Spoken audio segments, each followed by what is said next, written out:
అలా పెట్టిందా అలా పెట్టినా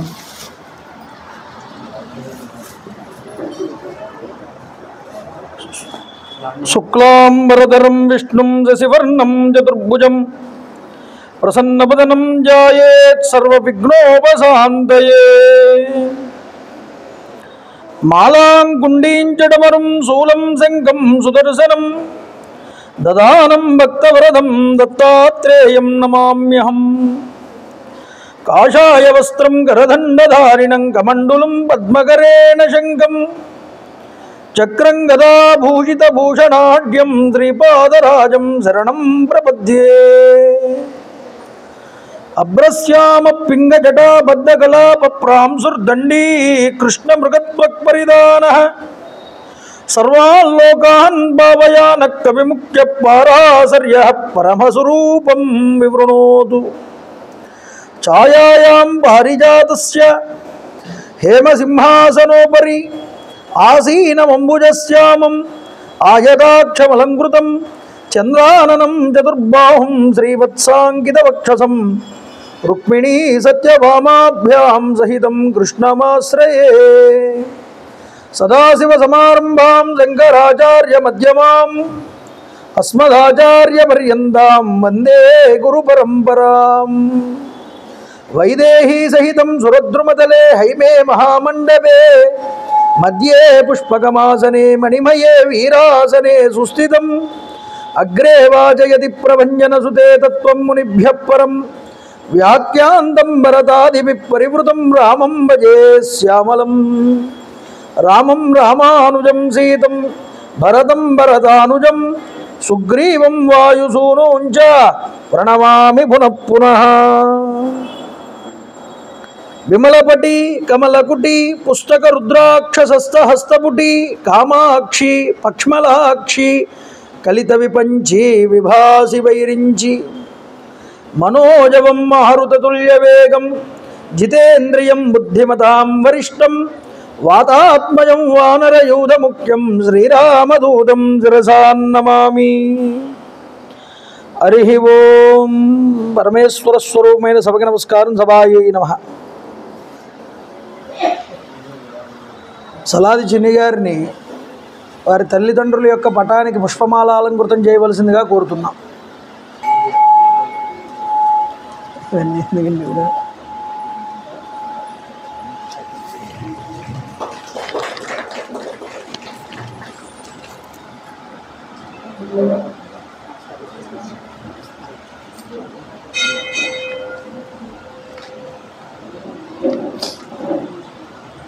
కరతాళ ధ్వనులు చేయండి.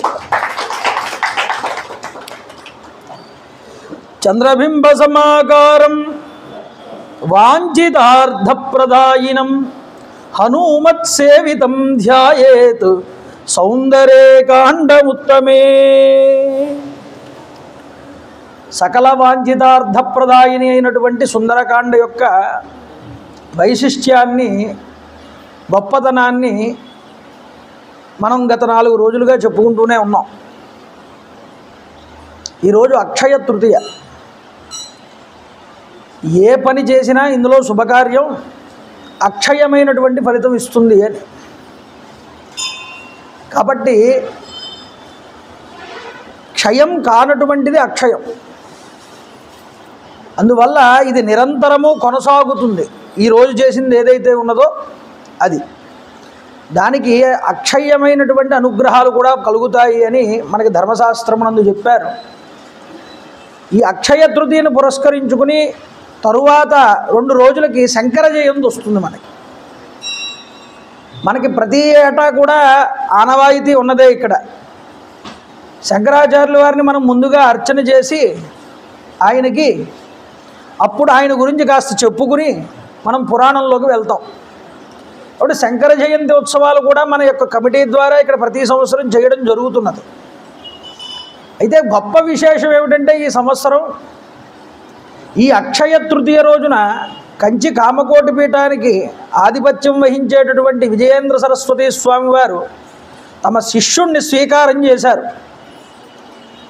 చాలా గొప్పదైనటువంటి సుదినం. మహాత్ములు భగవంతుడి అనుగ్రహం ద్వారా ఎప్పుడూ కూడా భృతూనే ఉంటారండి భూమి మీద. కాబట్టి చంద్రశేఖరేంద్ర సరస్వతి స్వామివారు ఆయన యొక్క పూర్వమైనటువంటి వాళ్ళు ఉన్నారే వాళ్ళందరికీ కూడా ఆయన పెద్ద ఆదర్శప్రాయమైనటువంటి వారు. చంద్రశేఖరేంద్ర సరస్వతి స్వామివారు అంటే విజయేంద్ర సరస్వతి స్వామివారికి గురువుగారు. అలాంటి చంద్రశేఖరేంద్ర సరస్వతి స్వామివారినే తలుచుకుని ఆయన ఈ కుర్రవాడికి సత్య చంద్రశేఖరేంద్ర సరస్వతి అని పేరు పెట్టారు. శిష్య స్వీకారంలో పేరిచ్చారు. అందువల్ల మహానుభావుడు శంకరాచార్యులు వారు అవతరిస్తూ ఉంటారు ఆ శిష్య రూపంలోనే. 4 వేదాలు అలాగే ఉపాంగాలతో కూడుకున్నటువంటి వేద విద్యను ఎవరైతే అభ్యసిస్తారో, ఉపనిషత్ జ్ఞానం ఎవరికైతే ఉంటుందో వాళ్ళనే స్వీకరిస్తారు ఆ యొక్క ఆశ్రమంలోనికి. అలాంటి మహాత్ముడి యొక్క స్వీకారం జరగడం అంటే ధర్మం పరిడవిల్లుతుంది, ధర్మం రక్షించబడుతోంది. ఇంకా ఈ కాలంలో కూడా అలాంటి వాళ్ళు దొరుకుతున్నారు అంటే కాలంలో ఇది చాలా గొప్పదైనటువంటి విషయం. ఇప్పుడు అక్షయ తృతీయ ఈ సంవత్సరం వచ్చేటటువంటి అక్షయ తృతీయకి ఒక పరిపూర్ణమైనటువంటి సిద్ధి లభించింది అనుకోవచ్చు ఒక రకంగా.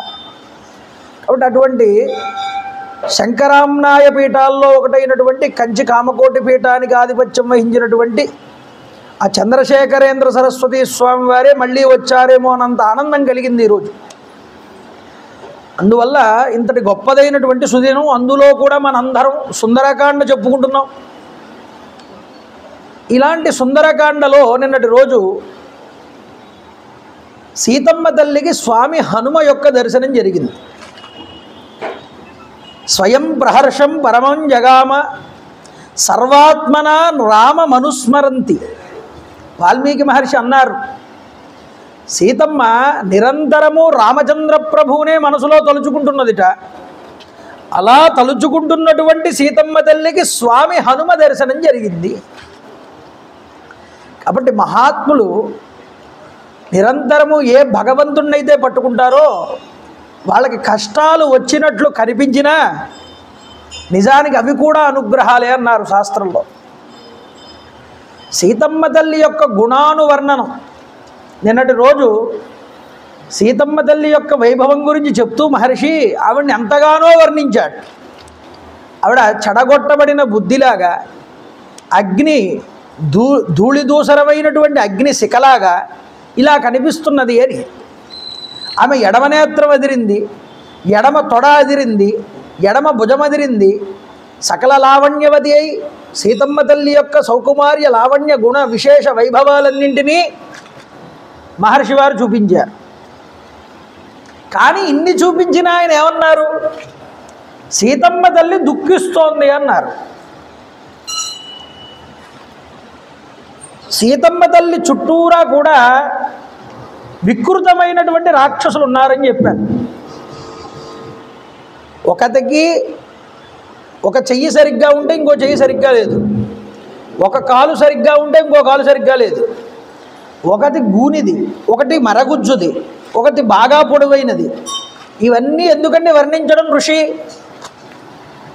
అంటే పూర్వజన్మలో చేసినటువంటి పాపం ఏదైతే ఉన్నదో ఆ పాపము అవయవ లోపంతోనూ అంధవికారంతోనూ శరీరాన్ని పొందేటటువంటి అవకాశాన్ని కల్పిస్తుంది అని. పూర్వజన్మలో చేసినటువంటి పాపమే దుఃఖాన్ని కూడా కలిగిస్తుంది అని. అయితే ఆవిడ ఎందు అవయవ లోపం లేదు అని చెప్పడానికి ఆవిడ యొక్క వర్ణనంతటినీ కూడా సుందరంగా వర్ణించాడు వాల్మీకి మహర్షి సీతమ్మ తల్లిని. అవయవ లోపం లేదు కానీ దుఃఖిస్తున్నది. ఎందుకు దుఃఖిస్తుంది? దుఃఖం కూడా పూర్వజన్మ పాపం వల్లే వస్తుందని అన్నాంగా మనం. ఆవిడ ఏమైనా పాపం చేసిందా అని ప్రశ్న వేసుకుంటే అమ్మ యొక్క గొప్పతనం ఏమిటో ఇక్కడ వాల్మీకి మహర్షి చెప్తున్నారు. ఆవిడ ఎందుకు దుఃఖిస్తున్నది అంటే మనందరి దుఃఖాలు ఏవైతే ఉన్నాయో ఈ దుఃఖాలన్నింటి బదులుగా ఆవిడ దుఃఖిస్తున్నది. ఏంటంటే అర్థం కాలేదు మాకంటారు మీరు. లంకలో చాలామంది స్త్రీలను ఎత్తుకొచ్చాడు రావణాసురుడు. రావణాసురుడు మొత్తం దేవతాలోకాలని, యక్షలోకాలని, గరుడ గంధర్వలోకాలన్నింటినీ కూడా ఇబ్బంది పెట్టాడు. ఇప్పుడు ఈ రావణాసురుడు చచ్చిపోతే కానీ వాళ్ళందరూ కూడా ఆనందించరు, వాళ్ళ దుఃఖాలు పోవు. అంటే ముల్లోకాలని ఏడిపించిన వాడండి రావణాసురుడు, ఒక్క భూలోకంలో వాళ్ళనే కాదు. ఇలా ఏడిపించినటువంటి రావణాసురుడు చూడండి, వీడి పతనం ఎలాగా అని అనుకుంటున్నప్పుడు సీతమ్మ తల్లి తనకి తానుగా ఆ లంకకి వాడి చేత తీసుకువెళ్ళబడ్డది. అంటే ఆవిడ కావాలని దుఃఖాన్ని అనుభవిస్తున్నది. ఎందుకు అనుభవిస్తోందయ్యా? తన పిల్లలందరూ వాడి వల్ల ఇబ్బంది పడుతున్నారని, వాళ్ళ పిల్లలందరి బాధ పోగొట్టడం కోసమని ఆవిడ దుఃఖిస్తూ దుఃఖాన్ని అనుభవిస్తూ మనందరి దుఃఖాలని తీర్చడానికి అమ్మ అక్కడ కూర్చున్నదయ్యా. ఇది సుందరకాండలో. కాబట్టి తల్లి మనసు, బిడ్డడి యొక్క మనసు తల్లికి అర్థమైనట్లుగా ఈ తల్లి మనసుని అర్థం చేసుకున్నవాడు ఎవడైతే ఉంటాడో వాడు సుందరుడు. ఆయన ఎవరు? స్వామి హనుమ. ఈ తల్లి యొక్క సుందర తత్వాన్ని అర్థం చేసుకున్నాడు. అందుకనే రాముడు వేరు సీతమ్మ వేరు కాదు, ఈ అమ్మ యొక్క వల్లే కదా రాముడు అనేటటువంటి వాడు శోభిల్లుతున్నాడు అని అనుకున్నాడండి. కాబట్టి అమ్మ యొక్క దుఃఖం ఎందుకోసం? మనందరి దుఃఖాన్ని ఆవిడ అనుభవించింది లంకలో కూర్చొని. లేకపోతే రావణాసురుడు అనేటటువంటి వాడు దుష్టుడు పోడుగా. కాబట్టి దుష్ట సంహారణార్థమై భగవంతుడు ఏది చేసినా, తాను ఏది దుఃఖాన్ని అనుభవించినా అది ఎందుకోసమంటే మనందరికీ మేలు చేయడానికి. అమ్మవారు కూడా మనందరి తరపున ఆవిడ అక్కడ కూర్చుని బాధపడుతున్నది, రాముణ్ణే తలుచుకుంటున్నది. అలాంటప్పుడు దదర్శ పింగాదిరతేరమాత్యం వాతాత్మజం సూర్యమవోధయస్తం అన్నాడు వాల్మీకి మహర్షి. అంటే గొప్పదైనటువంటి హనుమ యొక్క ముఖ దర్శనం ఆ కొమ్మల చాటు మధ్యలో నుంచి సీతమ్మ తల్లికి జరిగింది. కానీ హనుమత్ సూర్యమివోదయం అనొచ్చు. వాతాత్మజం అనే పదం వాడాడు వాల్మీకి మహర్షి. వాతాత్మజం అంటే వాయుపుత్రుడు యొక్క, వాయుదేవుడి యొక్క కుమారుడు, వాయుపుత్రుడు అని అర్థం. వాయుపుత్రుడు అనే మాట ఎందుకు వాడడం అక్కడ వాల్మీకి మహర్షి? వాయువు ఏం చేస్తుందయ్యా? ప్రాణాలు నిలబెడుతుంది. మనకి కాసేపు ఊపిరి అందలేదనుకోండి విలవిల్లాడిపోతాం. అలా విలవిలలాడిపోతుంది. భర్త అనేటటువంటి వాడు దగ్గర లేనందువల్ల, భర్త వియోగం వల్ల సీతమ్మ విలవిలలాడుతోంది. అలా విలవిలలాడుతున్నటువంటి సీతమ్మ యొక్క ప్రాణాలు నిలబెట్టడం కోసమై తాను ఆత్మహత్య చేసేసుకోవడానికి సిద్ధమవుతున్నటువంటి సీతమ్మ తల్లికి మళ్ళీ ప్రాణదాత అవుతున్నాడు. కాబట్టి ఆయన వాతాత్మజం, వాయుదేవుడి యొక్క కుమారుడు ఆయన. అందువల్ల చెప్పాడు ఈ మాట. అందువల్ల హనుమ దర్శనం కాగానే తతశాకాంతరే లీనం దృష్ట్వా చలితమానస, ఒక్కసారి ఆ కొమ్మల మధ్యలో ఉన్నటువంటి హనుమ యొక్క ముఖాన్ని చూసి కాస్త చలించింది అమ్మవారు. ఏమిటిది? సా దదర్శ కపిం తత్ర ప్రశ్రితం ప్రియవాదినం. ఈ కోతి మాట్లాడినటువంటి మాటలన్నీ కూడా నాకు చాలా ప్రియమైనటువంటి మాటల కింద అనిపిస్తున్నాయి. అయితే సాద దృష్ట్వా హరిశ్రేష్టం వినీతవదవస్థితం మైథిలీ చింతయామాస విస్మయం పరమంగత. ఒక్కసారి ఉలిక్కి పడిందిట. ఉలిక్కిపడి మళ్ళీ కుతూహలంతో నేను చూసినటువంటి రూపం నిజమే కాదా అనే ఆశ్చర్యాన్ని పొంది మళ్ళీ మళ్ళీ పైకి తలెత్తి చూస్తున్నది. చూడండి, ఇలా చూస్తున్నదో పరికించి చూస్తున్నది. అయితే అహో భీమమిదం రూపం వానరస్య దురాసనం, ఈ వానరుడు యొక్క రూపం ఎంతో ఆశ్చర్యాన్ని కల్పిస్తున్నది నాకు. దుర్నిరీక్షమిది జ్ఞాత్వా పునరేవ మమోహస, దరి చేరరానిది, చూడసఖ్యం కానిది అయినటువంటి ఈ రూపాన్ని చూడగానే స్పృహ కోల్పోయింది ఒక్కసారి అమ్మవారు. రామ రామేతి దుఃఖార్త లక్ష్మణేతి చ భామిని. రామ లక్ష్మణ అని రాముణ్ణి లక్ష్మణుణ్ణి తలుచుకుంది అమ్మవారి మనసులో, దీనంగా విలపిస్తున్నది. అయితే ఎందుకు విలపిస్తున్నదిట? తాను స్వప్నాన్ని పొందానా, స్వప్నంలో నాకు ఈ యొక్క వానరం దర్శనం ఇచ్చిందా?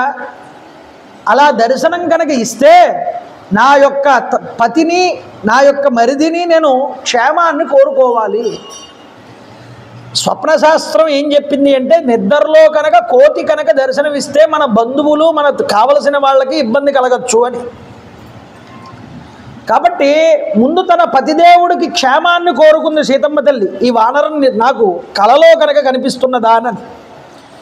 సావీక్షమాణ పృథుభుగ్న వక్త్రం శాఖామృగేంద్రస్య యథోక్తకారం.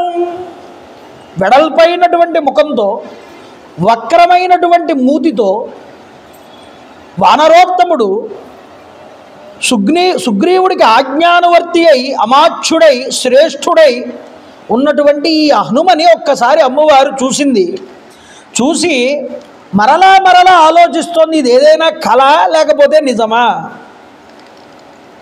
స్వప్నోపి నాయం నహిమేస్తి నిద్రా శోకేన దుఃఖేన పీడితాయ.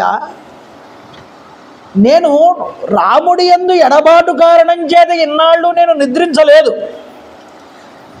నేను నిద్రించకుండా నాకు స్వప్నం ఎలా వస్తుంది? స్వప్నం వచ్చింది అంటే నిద్రించాలి, నిద్రించకుండా నాకు స్వప్నం వచ్చింది కాబట్టి ఇది నాకు స్వప్నం కాదు, ఈ వానరుడు నాకు నిజంగా కనిపిస్తున్నాడు కళ్ళకి. చూడండి, అహం హి తస్యాద మనోభవేన సంపీడిత తద్గత సర్వభావ.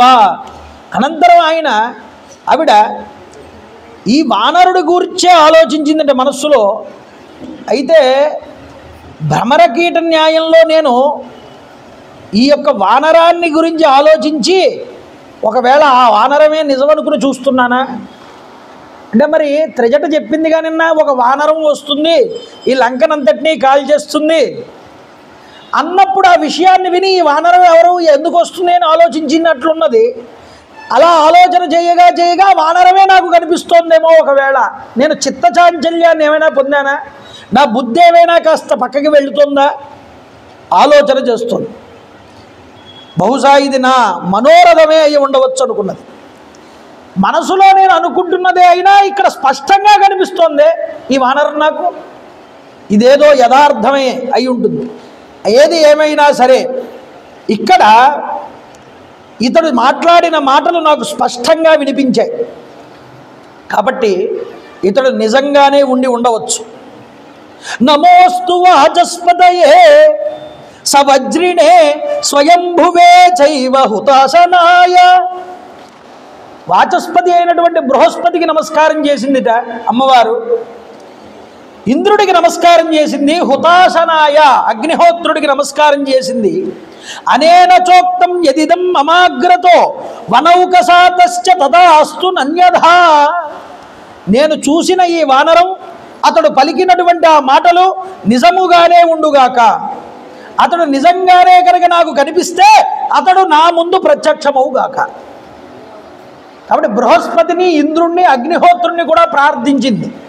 ప్రార్థించగానే సోవతీర్య ద్రుమాన్ తస్మాన్ విద్రూమ ప్రతిమానస. ఆ చెట్టు కొమ్మ మీద నుండి హనుమ అమ్మవారితో మాట్లాడాలని ఒక్కసారిగా చెట్టు మీద నుంచి కిందికి దూకలేదుట, ఆ కొమ్మ పట్టుకుని నెమ్మదిగా కిందకి దిగాట. ఎందుకు అలా దిగడం అంటే, శబ్దం కాకుండా ఇబ్బంది కలగకుండా అమ్మవారికి తనకి ఇబ్బంది కలగకుండా నెమ్మదిగా దిగాడన్నారు కిందకి. దిగి హనుమంతుడు ఇక్కడ చెప్తున్నారు మంచి మాట, శిరస్యాంజలి మాధాయ సీతాం మధురయాగిరా. రెండు చేతులు శిరస్సు మీద పెట్టుకున్నట్టు దిగ్గానే స్వామివారు శిరస్సు రెండిటిని కూడా ఇలా మూర్త దగ్గరికి పెట్టి అమ్మకి నమస్కారం చేశాట. ఇక్కడ స్వరూపం హనుమ యొక్క స్వరూపం దాసాంజనేయ స్వరూపం అండి. హనుమ సుందరకాండలో బాలాంజనేయుడిగా కనిపిస్తాడు, వీరాంజనేయుడిగా కనిపిస్తాడు, ప్రసన్నాంజనేయుడిగా కనిపిస్తాడు, ఉగ్రాంజనేయుడిగా కనిపిస్తాడు, దాసాంజనేయుడిగా కనిపిస్తాడు, పంచముఖాంజనేయ స్వామిగా కనిపిస్తాడు. ఇవన్నీ హనుమ యొక్క రూపాలే. ఇప్పుడు రెండు చేతులు పైకి ఇలా పెట్టి నమస్కారం చేస్తూ సీతమ్మ తల్లికి తాను నేను దాసుడని అని చెప్పడం కోసం ఆ యొక్క నమస్కారం చేశాడు. ముందర కూడా రావణాసురుడు ఎదురుగుండా మాట్లాడుతూ స్వామి హనుమ రామదాసస్య దూతస్య అంటాడు. నేను రాముణ్ణి దాసుణ్ణి రాముడికి, కాబట్టి ఆయన దాసాంజనేయుడు. స్వామివారు చాలా చోట్ల చూడండి ప్రసన్నాంజనేయుడుగా ఉంటాడు, అభయమిస్తూ అభయాంజనేయుడుగా ఉంటాడు. ఒక చోట ఇలా నమస్కారం చేస్తూ ఉంటాడు, ఆయనే దాసాంజనేయుడు. ఏమిటండి నమస్కారం? మనం ముందరికి వెళ్ళి ఆయన నమస్కారం చేస్తూనే ఉంటాడు. అది ఎవరికి నమస్కారం? ప్రతి ఒక్కరిలోనూ ప్రతి ఒక్క తత్వంలోనూ ఆయనకి రాముడు తప్ప మరొక వస్తువు కనిపించదు. అందువల్ల ఎవరిని చూసినా ఆయన నమస్కారం చేస్తూనే ఉంటాడు. అంటే ఆయనకి రాముడు తప్ప అన్య వస్తువు కనిపించట్లేదని అర్థం చేసుకోవాలి మనం. అందువల్ల స్వామివారు ఇక్కడ దాసుడిగా కనిపిస్తున్నాడు. లంకలోకి ప్రవేశించినప్పుడు బాలాంజనేయుడు అయ్యాడు. వానరాలందరికీ కూడా అభయం ఇచ్చాడు, నేను మిమ్మల్ని అందరినీ కూడా రక్షిస్తాను, సీతమ్మ దర్శనం చేస్తానని. అప్పుడు అభయాంజనేయుడు అయ్యాడు. ఏమండి, లంకలో కొన్ని వేల మంది రాక్షసుల్ని సంహారం చేశాడు, అప్పుడు ఉగ్రాంజనేయుడు అయ్యాడు. ఏమండి, శతయోజన లవణ సముద్రాన్ని ఎగరగలిగాడు, అప్పుడు తాను వీరాంజనేయుడు అయ్యాడు. ఇప్పుడు అమ్మవారి దగ్గర దాసాంజనేయుడి కింద మారాడు. అందుకనే సుందరకాండలో చాలామంది వ్యాఖ్యానం చేస్తూ హనుమని గురువు అంటారు. గురువు కాదండి, ఇక్కడ స్వామి హనుమ దాసుడు, భక్తుడు, ఇక్కడ భక్తాంజనేయుడు. అందుకనే రాముడి దగ్గర ఉన్నటువంటి హనుమ ఎప్పుడూ కూడా భక్తుడే, భక్తాంజనేయుడుగా నిలబడతాడు. అక్కడ సీతమ్మ తల్లి దగ్గర అయ్యవారి దగ్గర పాదాల దగ్గర నమస్కారం చేస్తూ ఉంటాడు, ఆయనే భక్తాంజనేయుడు. కాబట్టి హనుమద్ రూపాలు చాలా ఇక్కడ కనిపిస్తాయి. ముందర అమ్మవారికి పంచముఖ హనుమ కింద దర్శనమిస్తారు ఆయన. చూడండి, ఇంత గొప్ప గొప్ప వైచిత్ర్యాలన్నీ, హనుమ యొక్క అవతారాల యొక్క విశేషాలన్నీ సుందరకాండలో దర్శనం చేసే కొద్దీ మనకి కనిపిస్తాయి. కాబట్టి రెండు చేతులు పైకెత్తి శిరసాంజలి మాదాయ సీతాం మధురయాగిర మధురంగా మాట్లాడాటండి. ఎవరైతే రాముణ్ణి నమ్ముకుంటాడో ఆ రాముణ్ణి నమ్ముకున్నవాడు మాట్లాడే మాటంతా కూడా రాముడితో సంబంధమైనదే తప్ప అన్యమైనవి ఉండదు. రామ కథ ఎక్కడ ఉందో, రామనామం ఎక్కడ ఉంటుందో అక్కడ మధురం తప్ప మరొకటి ఉండదు. అందువల్ల హనుమ మాట్లాడే ప్రతి మాట మధురమే కానీ మరొకటి కాదయ్యా. అందువల్ల మధురయాగిర వాల్మీకి ఒక మాట వాడాడు అంటే, ఒక పదం వాడాడు అంటే దానికి ఒక విశేషమైన అర్థం ఉంటుంది తప్ప మరి ఏమీ కాదు. నమస్కారం చేశాడు. అమ్మా, ఎవరమ్మా నువ్వు? కాను పద్మదళా సాక్షి కృష్ణ కౌసేయవాసిని. పద్మముల వంటి నేత్రాలతో అలరారుతున్నావు, పట్టు వస్త్రాలు ధరించి ఉన్నావు, దుఃఖాశ్రుతమైనటువంటి నేత్రాలు కలిగి ఉన్నావు. కారణం ఏమిటి తల్లి? కిమర్థం తవ నేత్రాభ్యాం వారి స్రవతి శోకజం పుండరీక పలాశాభ్యాం విక్రకీర్ణ మనోదయం. నీవు దివ్య భామినిలాగా కనిపిస్తున్నావు. అసురకాంతవా, నాగకన్యవా, గంధర్వ స్త్రీవా, రాక్షస స్త్రీవా, సురాణాం అసురాణాం వా, నాగ గంధర్వ రక్షసాం యక్షాణాం కిన్నరాణాం వా కాత్వం భవసి శోభనే. ఎవరమ్మా నువ్వు? కిన్నెర స్త్రీవా? నీవెవరు చెప్పమన్నాడు. అమ్మా తల్లి జగన్మాత, కిమ్ను చంద్రమసాహీనా పతిత విబుధాలయాతు. తారలలో శ్రేష్ఠురాలైనటువంటి చంద్రుడికి సుందరి అయినటువంటి ఆకాశం నుంచి భూమికి రాలినటువంటి రోహిణిలాగా కనిపిస్తున్నావమ్మా. ఎవరు నువ్వు? కోను పుత్ర పితాభ్రాత భర్తావా మే సుమధ్యమే. నీ పుత్రులెవరు? నీ భర్త ఎవరు? నువ్వు ఇక్కడ ఎందుకు ఇలా దుఃఖిస్తూ ఉన్నావు? అస్మాల్లోకాదమం లోకం గత్వా తమనుశోచసి. అమ్మా, నీ యొక్క శరీరములందరినటువంటి చిహ్నములు కనుక చూస్తూ ఉంటే రాజచిహ్నాల కింద కనిపిస్తున్నాయి. నువ్వు రాజకన్యవి కాదు కదా. రోదనాత్ అనిశ్వాసాత్ భూమి సంస్పర్శనాదపి నత్వాం దేవీ మహమ్మన్యే రాజ్ఞ సంజ్ఞావధారయదు. నిట్టూర్పులు విడిచిపెడుతున్నావు, రోదనతో విలపిస్తున్నావు, నీ యొక్క పాదాలు రెండు భూమిని తాకి ఉన్నాయి కాబట్టి నువ్వు రాక్షస స్త్రీవి కాదు, యక్ష స్త్రీవి కాదు, గంధర్వ స్త్రీవి కాదు, దేవతా స్త్రీవి కాదు, నువ్వు ఒక మానవ స్త్రీవేమోనని నాకు అనిపిస్తున్నదన్నాడు. వ్యంజనాని చ దేయాని లక్షణాని చ లక్షయే మహిషి భూమిపాలస్య రాజకన్యాసి మే మత. నువ్వు ఒక రాజకన్యవని, ఒక చక్రవర్తికి భార్యవని నాకు అనిపిస్తున్నది. అమ్మా, ఇన్ని విశేషాల బట్టి నిన్ను కనుక చూస్తూ ఉంటే నాకు రావణేన జనస్థానాత్ బలదా అపహృతాయది. రావణాసురుడి చేత జనస్థానమునందు బలవంతంగా ఎత్తుకు తీసుకురాబడినటువంటి మా అమ్మ జానకీమాతవి కాదు కదా. అమ్మా తల్లి, అమ్మా సీతా త్వమసి భద్రంతే తన్మమా చక్ష్వపృచ్ఛత. అమ్మా తల్లి, నీకు భద్రమగుగాక.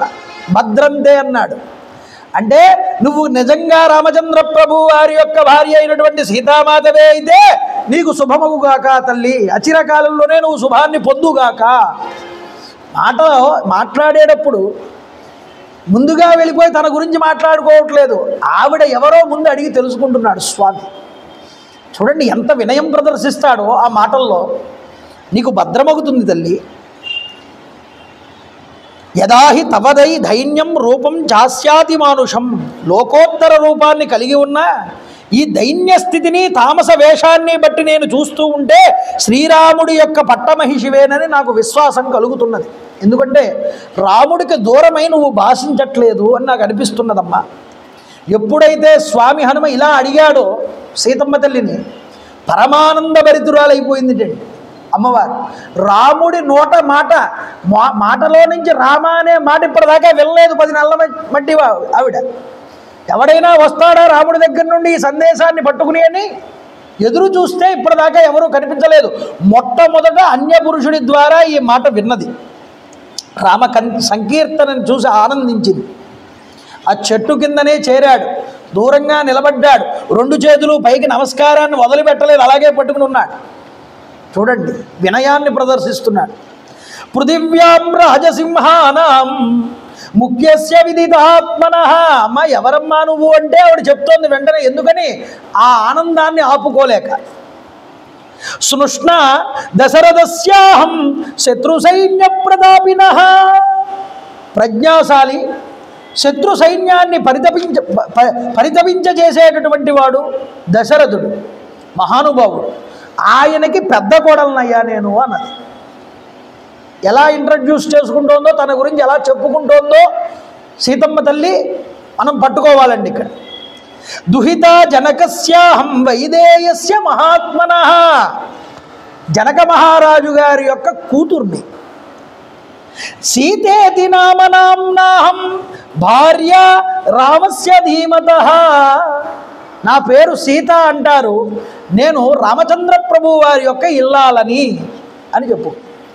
ఎవరైనా పాతివ్రత్య ధర్మంతో ఉన్నటువంటి స్త్రీని, అమ్మా నీ యొక్క విశేషాలు ఏమిటి, నువ్వెవరు అని కనుక అడిగితే, నీ సెల్ఫ్ ఇంట్రడక్షన్ గురించి మాట్లాడగలిగితే, మొట్టమొదటి నీ గురించి చెప్పండి అని అన్నప్పుడు ఏ వీర భారత నారీమణి అయినా ఇలా చెప్పుకోవాలి తన గురించి అని సీతమ్మ చూపించిందండి. మొట్టమొదట ఆవిడ ఎవరి కోడలో చెప్పాలిట, తర్వాత ఎవరి కూతురో చెప్పాలిట, తర్వాత ఆవిడ పేరు చెప్పి తన భర్త పేరు చెప్పాలన్నారు. నేను ఫలానా వారి కోడల్ని, ఫలానా వారి కూతుర్ని, నా పేరు ఇది, నేను ఫలానా వారి భార్యని. ఇది సీతమ్మ తల్లి చూపించిందండి. ఎలా పరిచయం చేసుకోవాలో స్త్రీ ఎదటి వారిని దగ్గర అది చక్కగా చూపిస్తున్నది. చెప్పి ఆవిడంటున్నది, సమాద్వాదశతత్రాహం రాఘవస్య నివేశనే. నేను రామచంద్ర ప్రభువుతో కలిసి 12 సంవత్సరాలు మానవ భోగాలన్నీ అయోధ్యలో అనుభవించాను అంటున్నా. అంటే నేను మానవ కన్యని కాదని చెప్పడమేగా అందులో ఉద్దేశ్యం. నేను అయోనిజనిరా నాయన. ఏమండి, మానవులు తినేటటువంటి ప్రసాదాలన్నీ నేను తిన్నానండి ప్రవచనం అయ్యాక అన్నారనుకోండి, వాడిని పైనుంచి కింద దాకా చూస్తారు. ఎందుకు? నేను మనిషివి కాదా అని అడుగుతారు. అలాగే మరి ఈవిడ ఇలా సమాధానం చెప్తే ఈవిడ మనిషి కాదా అంటే ఆవిడ మనిషిగా పుట్టినటువంటి స్త్రీ కాదు, ఆవిడ అయోనిజ, ఆవిడ తనంతట తానుగా ఉద్భవించింది భూమిలో నుంచి. అందువల్ల నేను జనకరాజు యొక్క ఔరసపుత్రికని, ఇక్కడ వచ్చినటువంటి దాన్ని మానవ భోగాలన్నీ కూడా అనుభవించాను, 12 సంవత్సరాలు గడిపాను. తత్ర 13 వర్షే రాజ్యేన ఇక్ష్వాకునందనం. 13వ సంవత్సరంలో మా దశరథ మహారాజు గారు, మా మామయ్య గారు, మా యొక్క భర్త అయినటువంటి రామచంద్ర ప్రభువుకి పట్టాభిషేకం చేయాలని నిశ్చయం చేసుకున్నారు. మా అత్తగారైనటువంటి కైకమ్మకి ఆ విషయం నచ్చక భరతుడికి పట్టాభిషేకం చెయ్యాలని, మా భర్తని అరణ్యవాసానికి పంపాలని కోరుకుండి నిర్బంధం చేస్తే ప్రభువుని, ఆయన మాట పట్టుకున్నటువంటి నా భర్త సత్యవాక్ పరిపాలన యందు తన తండ్రిని నిలపడం కోసమని అరణ్యాలకు వచ్చామయ్యా. నేను, నా భర్త, మా మరిది లక్ష్మణుడు అందరూ కూడా కలిసి చక్కగా ఈ అరణ్యవాసం చేస్తూ ఉండగా రావణాసురుడు వసతే దండకారణ్యే తస్యాం ఇమితౌజస రాక్షసాపహృత భార్య రావణేన దురాత్మన. రావణాసురుడు మాయామృగ వేషంలో మారీచుణ్ణి పంపించి, రాముణ్ణి దూరంగా పంపించి నన్ను ఎత్తుకుని తీసుకొచ్చాడు ఇక్కడికి. ద్వౌ మాసౌ తేనమే కాలో జీవితానుగ్రహకృత. ఇంకా 2 మాసాలే గడువు ఉన్నది, వాడు 12 మాసాలు గడువు ఇచ్చాడు. 10 మాసాలు గడిచిపోయింది, ఇంకా 2 మాసాలు మాత్రమే గడువు ఉన్నది. ఊర్ధ్వం ద్వాభ్యాం తు మాసాభ్యాం తతస్త్వాక్ష్యామి జీవితం. ఈ 2 మాసాలు గడిస్తే ఇక బతకను తండ్రి నేను అని చెప్తున్నది ఆవిడ. కాబట్టి ప్రాణత్యాగం చేస్తానంటున్నది. అమ్మ కంగారు పడబోకమ్మా తల్లి, మాట్లాడుతున్నాడు స్వామి హనుమ. అహం రామస్య సందేశాత్ దేవి దూతస్తవాగత. నేను రామచంద్ర ప్రభు వారి చేత పంపబడినటువంటి దూతను, ఇక్కడికి నీకోసమే వచ్చానమ్మా. వైదేహి కుశలీ రామ త్వాం చ కౌశలమబ్రవీత్. రామచంద్ర ప్రభు వారు నీ క్షేమ సమాచారాలు అడిగి తెలుసుకోమని అన్నారు. ఏమని, ఎలాంటివాడు రాముడు? యో బ్రాహ్మవస్త్రం వేదాంశ్చ వేదవిదాంబరః నత్వాం దాశరథి రామ దేవి కౌశలమబ్రవీత్. వేదాంగ నిరతుడయ్యా ఆ రామచంద్ర ప్రభు, దశరథుడి యొక్క కుమారుడు, వేదవేత్తలలో శ్రేష్ఠుడు, బ్రహ్మాస్త్రము మొదలైనటువంటి అస్త్రములు బాగా తెలిసినటువంటి రామచంద్ర ప్రభు నిన్ను అడిగి తెలుసుకోమన్నాడు నీ క్షేమ సమాచారాలన్నీ. అంతేకాదు తల్లి, లక్ష్మణశ్చ మహాతేజ భర్తుస్తే అనురత ప్రియ. నీ భర్త అయినటువంటి రామచంద్ర ప్రభువుని అనుసరించి చాలా ప్రియంతో వచ్చాడుగా లక్ష్మణస్వామి. ఆ లక్ష్మణస్వామి నిన్ను ఎంతగానో వేడుకున్నాడు, అడగమన్నాడు, నీ యొక్క క్షేమ సమాచారాన్ని తెలుసుకోమన్నాడు, నీకు శిరస్సు వంచి ప్రణతులు అర్పించమని చెప్పమన్నాడు అని చెప్పాడు. ఈ మాట ఎప్పుడైతే సీతాదేవి విన్నదో ఆనంద చికితురాలయ్యిందండి. రాముడి దగ్గర నుండి వచ్చినటువంటి దూత ఇన్నాళ్ళకి అయితే ప్రాణాలు విడిచిపెట్టేద్దామనేటటువంటి స్థితిలో ఉన్నదిగా. ఆవిడంటున్నది, ఏవయ్యా ఇంతటి గొప్పదైనటువంటి సమాచారం తీసుకొచ్చావు, నిజంగా ఇప్పుడు నువ్వు నాకు రావడం వల్ల ఇక్కడికి నాకు ఒక విషయం నిజమని నాకు అనిపిస్తున్నది అన్న. ఏమిటా విషయం? కళ్యాణి బతగాదేయం లౌకికీ ప్రతిభాతిమ ఏతి జీవంతమానందో నరం వర్షశతాదపి. మానవుడనేటటువంటి వాడు కష్టాలు వస్తున్నాయని బాధలు పడి శరీరాన్ని విడిచిపెట్టేద్దామని అనుకుంటే అది చాలా తప్పని నాకు అనిపిస్తున్నదయ్యా. కష్టాలు వచ్చాయి కదా అని శరీరాన్ని విడిచిపెట్టకుండా ఎవడైతే ధైర్యంతో జీవితంలో నిలదొక్కుకోగలుగుతాడో వాడు ఎప్పటికైనా వాడి జీవితంలో సుఖాలు చూస్తాడు. శతమాగతం అంటే 100 సంవత్సరాలకైనా వాడికి సుఖం వచ్చి తీరుతుంది. అంటే 100 సంవత్సరాల దాకా రాదా అండి అని అడగండి.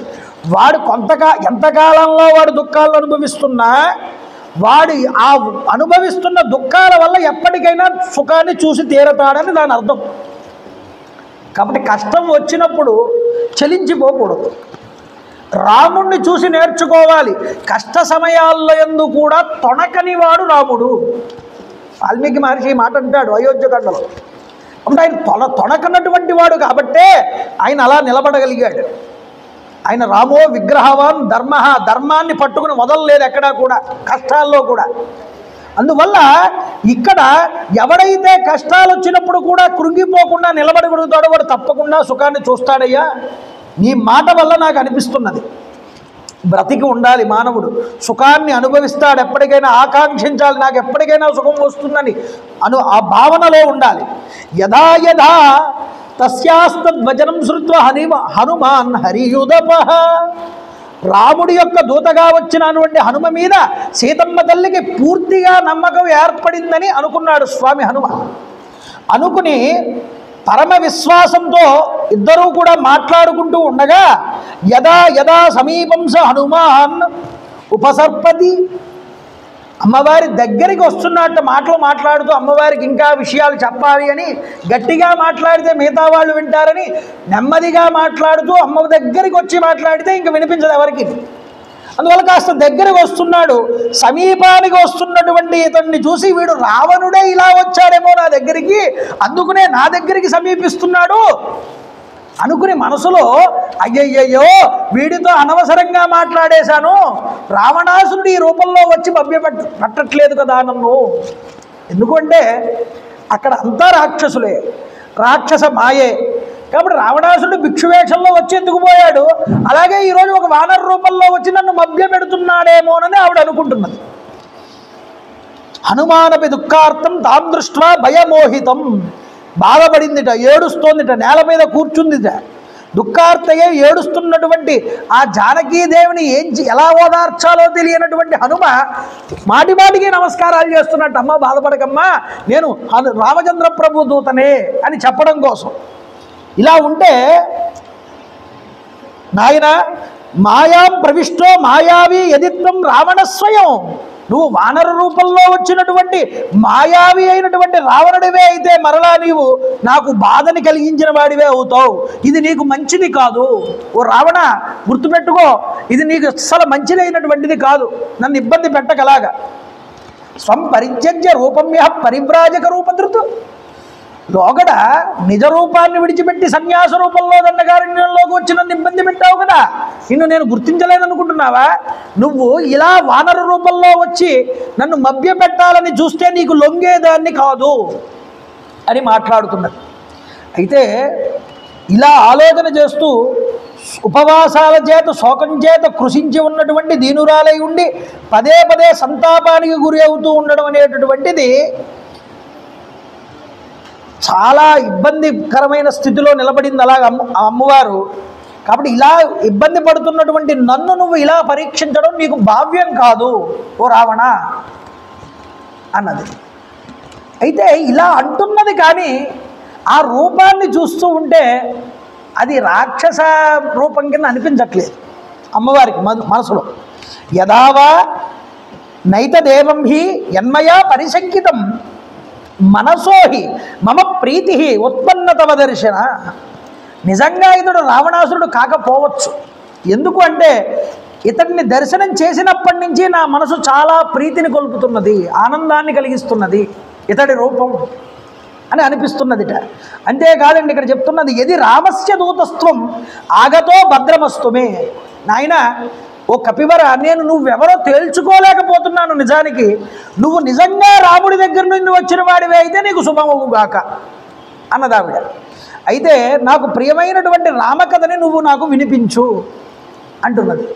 అయితే ఇక్కడ చూడండి, ఒక మాట చెప్తున్నారు ఇక్కడ, రాముడి గుణాల గురించి నాకు తెలుపు, నాకు స్వప్నం ఎంతో సుఖవాహమైనటువంటిది, ఇది నాకు చాలా కాలమైంది నాకు స్వప్నం వచ్చి, ఇంతకాలము రాముడు దూపతగా పంపిన వానరుణ్ణి నేను ప్రత్యక్షంగా నేను చూస్తున్నాను. అయితే కలలోనైనా సరే లక్ష్మణుడితో కూడిన వీరుడైన శ్రీరాముడు నాకు కనబడితే నాకు పరితాపాన్ని తొలగించడానికి ఉండేది, కానీ నాకు స్వప్నంలో రాముడు కనిపించకుండా ఈ వానరుడు కనిపిస్తున్నాడు. అందువల్ల నేను శుభాలు కోరుకోవడం కోసం నేను రాముణ్ణి ప్రార్థన చెయ్యాలి అని తనలో తాను పాపం మభ్యపడుతూ ఇలా ఆలోచిస్తున్నటువంటి అమ్మను చూస్తున్నాడు. అయితే హనుమద్ రామాయణంలో స్వామి హనుమ ఒక మాట రాశారండి, రామాయణం రాస్తూ ఆయన ఇలాంటి పరిస్థితుల్లో అమ్మకి నేను రావణాసురుణ్ణా హనుమనా తేల్చుకోవడం చాలా కష్టమైంది. కష్టమైనా అమ్మ నా వైపు చాలా ప్రీతితో చూసింది. ఎందుకంటే నా దర్శనం ఆవిడికి చాలా సంతృప్తిని కలిగించింది. అప్పుడు ఆవిడ దృష్టి ఎలా పడిందో తెలుసా నా మీద అని ఆయన రాసుకున్నాడండి. హనుమద్ రామాయణంలో ఆయన రాసుకున్న రామాయణం మనకది. ఆయన అంటాడు అందులో, నిజగర్భ భవాదృష్టం పుత్రం పమన్యత జనకాత్మజ జాతం. ఇక్కడ అప్పుడే పుట్టినటువంటి పిల్లవాడు తల్లికి బొడ్డు పేగు కోసి పక్కన పడుకోబెడుతుంది మంత్రసాని. ఈవిడ ఇంకా స్పృహలోకి రాదు తల్లి. స్పృహలోకి కాసేపటి తర్వాత వస్తుంది. కాసేపటి తర్వాత స్పృహలోకి వచ్చినటువంటి తల్లి అప్పుడే తనకు పుట్టినటువంటి బిడ్డని ఎంత ప్రేమతో చూసుకుంటుందో అంత ప్రేమతో నా అమ్మ జానకి మాత నన్ను చూసింది ఆ రోజు అని హనుమంతుల వారు రాసుకున్నారు హనుమద్ రామాయణంలో. చూడండి, అంటే తల్లితత్వాన్ని ఎంత గొప్పగా దర్శనం చేయగలిగాడో స్వామి హనుమ కూడా మనకు అర్థమవుతుంది సుందరకాండలో. కాబట్టి అంత చక్కగా అమ్మవారు చూసిందిట. కాబట్టి ఇది కానీ స్వప్నమా ఇది నిజమా ఆవిడికి అర్థం కావట్లేదు.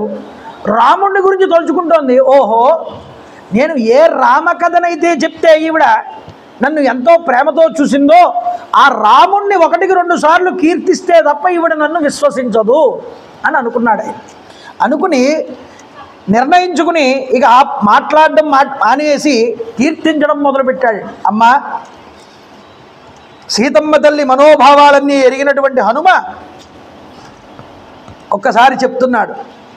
ఆదిత్య ఇవ తేజస్వి లోకకాంతా శశీయదా రాజా సర్వస్య లోకస్య దేవో వై శ్రవణో యథా విక్రమేణోపపన్నస్య యదా విష్ణోర్మహాయశాః సత్యవాది మధురవాక్ దేవో వాచస్పతిర్యథా. మా రామచంద్ర ప్రభు అంటే సామాన్యమైన వాడు కాదమ్మా. సూర్య భగవానుడికి ఎంత తేజస్సు అయితే ఉంటుందో రాముడికి అంత తేజస్సుతో ఉంటాడు రాముడు. లోకకాంత శశీయద, లోకాలన్నింటినీ ఆనందింపజేసేవాడు రామచంద్రుడు, రంజింపజేసేవాడు రామచంద్రుడు, మైమరిపింపజేసేటటువంటి వాడు రామచంద్రుడు. అందుకనే రాముడికి రామచంద్ర అనేటటువంటి నామం ఉన్నది. లోకాలన్నింటినీ చంద్రుడు ఎంతలా ఆహ్లాదపరుస్తాడో రాముడు అంతలా ఆహ్లాదపరుస్తాడు లోకాన్ని. రాముడిని అలా చూస్తూ ఉండాలని అనిపిస్తుందిట. అందుకనే రాముడు చంద్రుడితో సమానుడమ్మా. అందుకనే దశరథుడు కూడా రాముడిని రామచంద్ర అనే పిలిచేవాడు.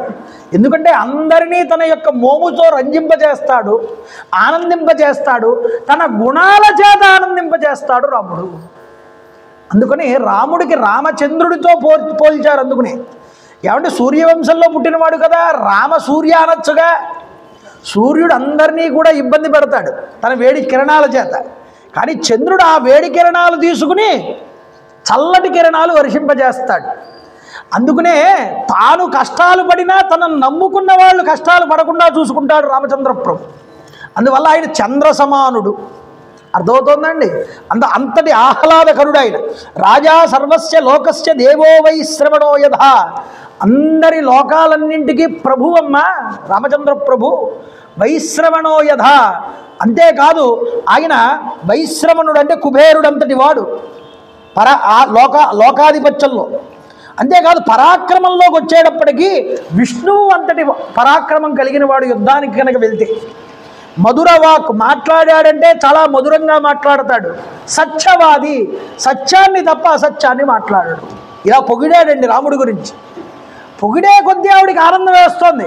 ఓహో, రాముడిని ఇంత గొప్పగా పొగుడుతున్నాడు అంటే వీడు రాముడు దూతే అయి ఉంటాడు.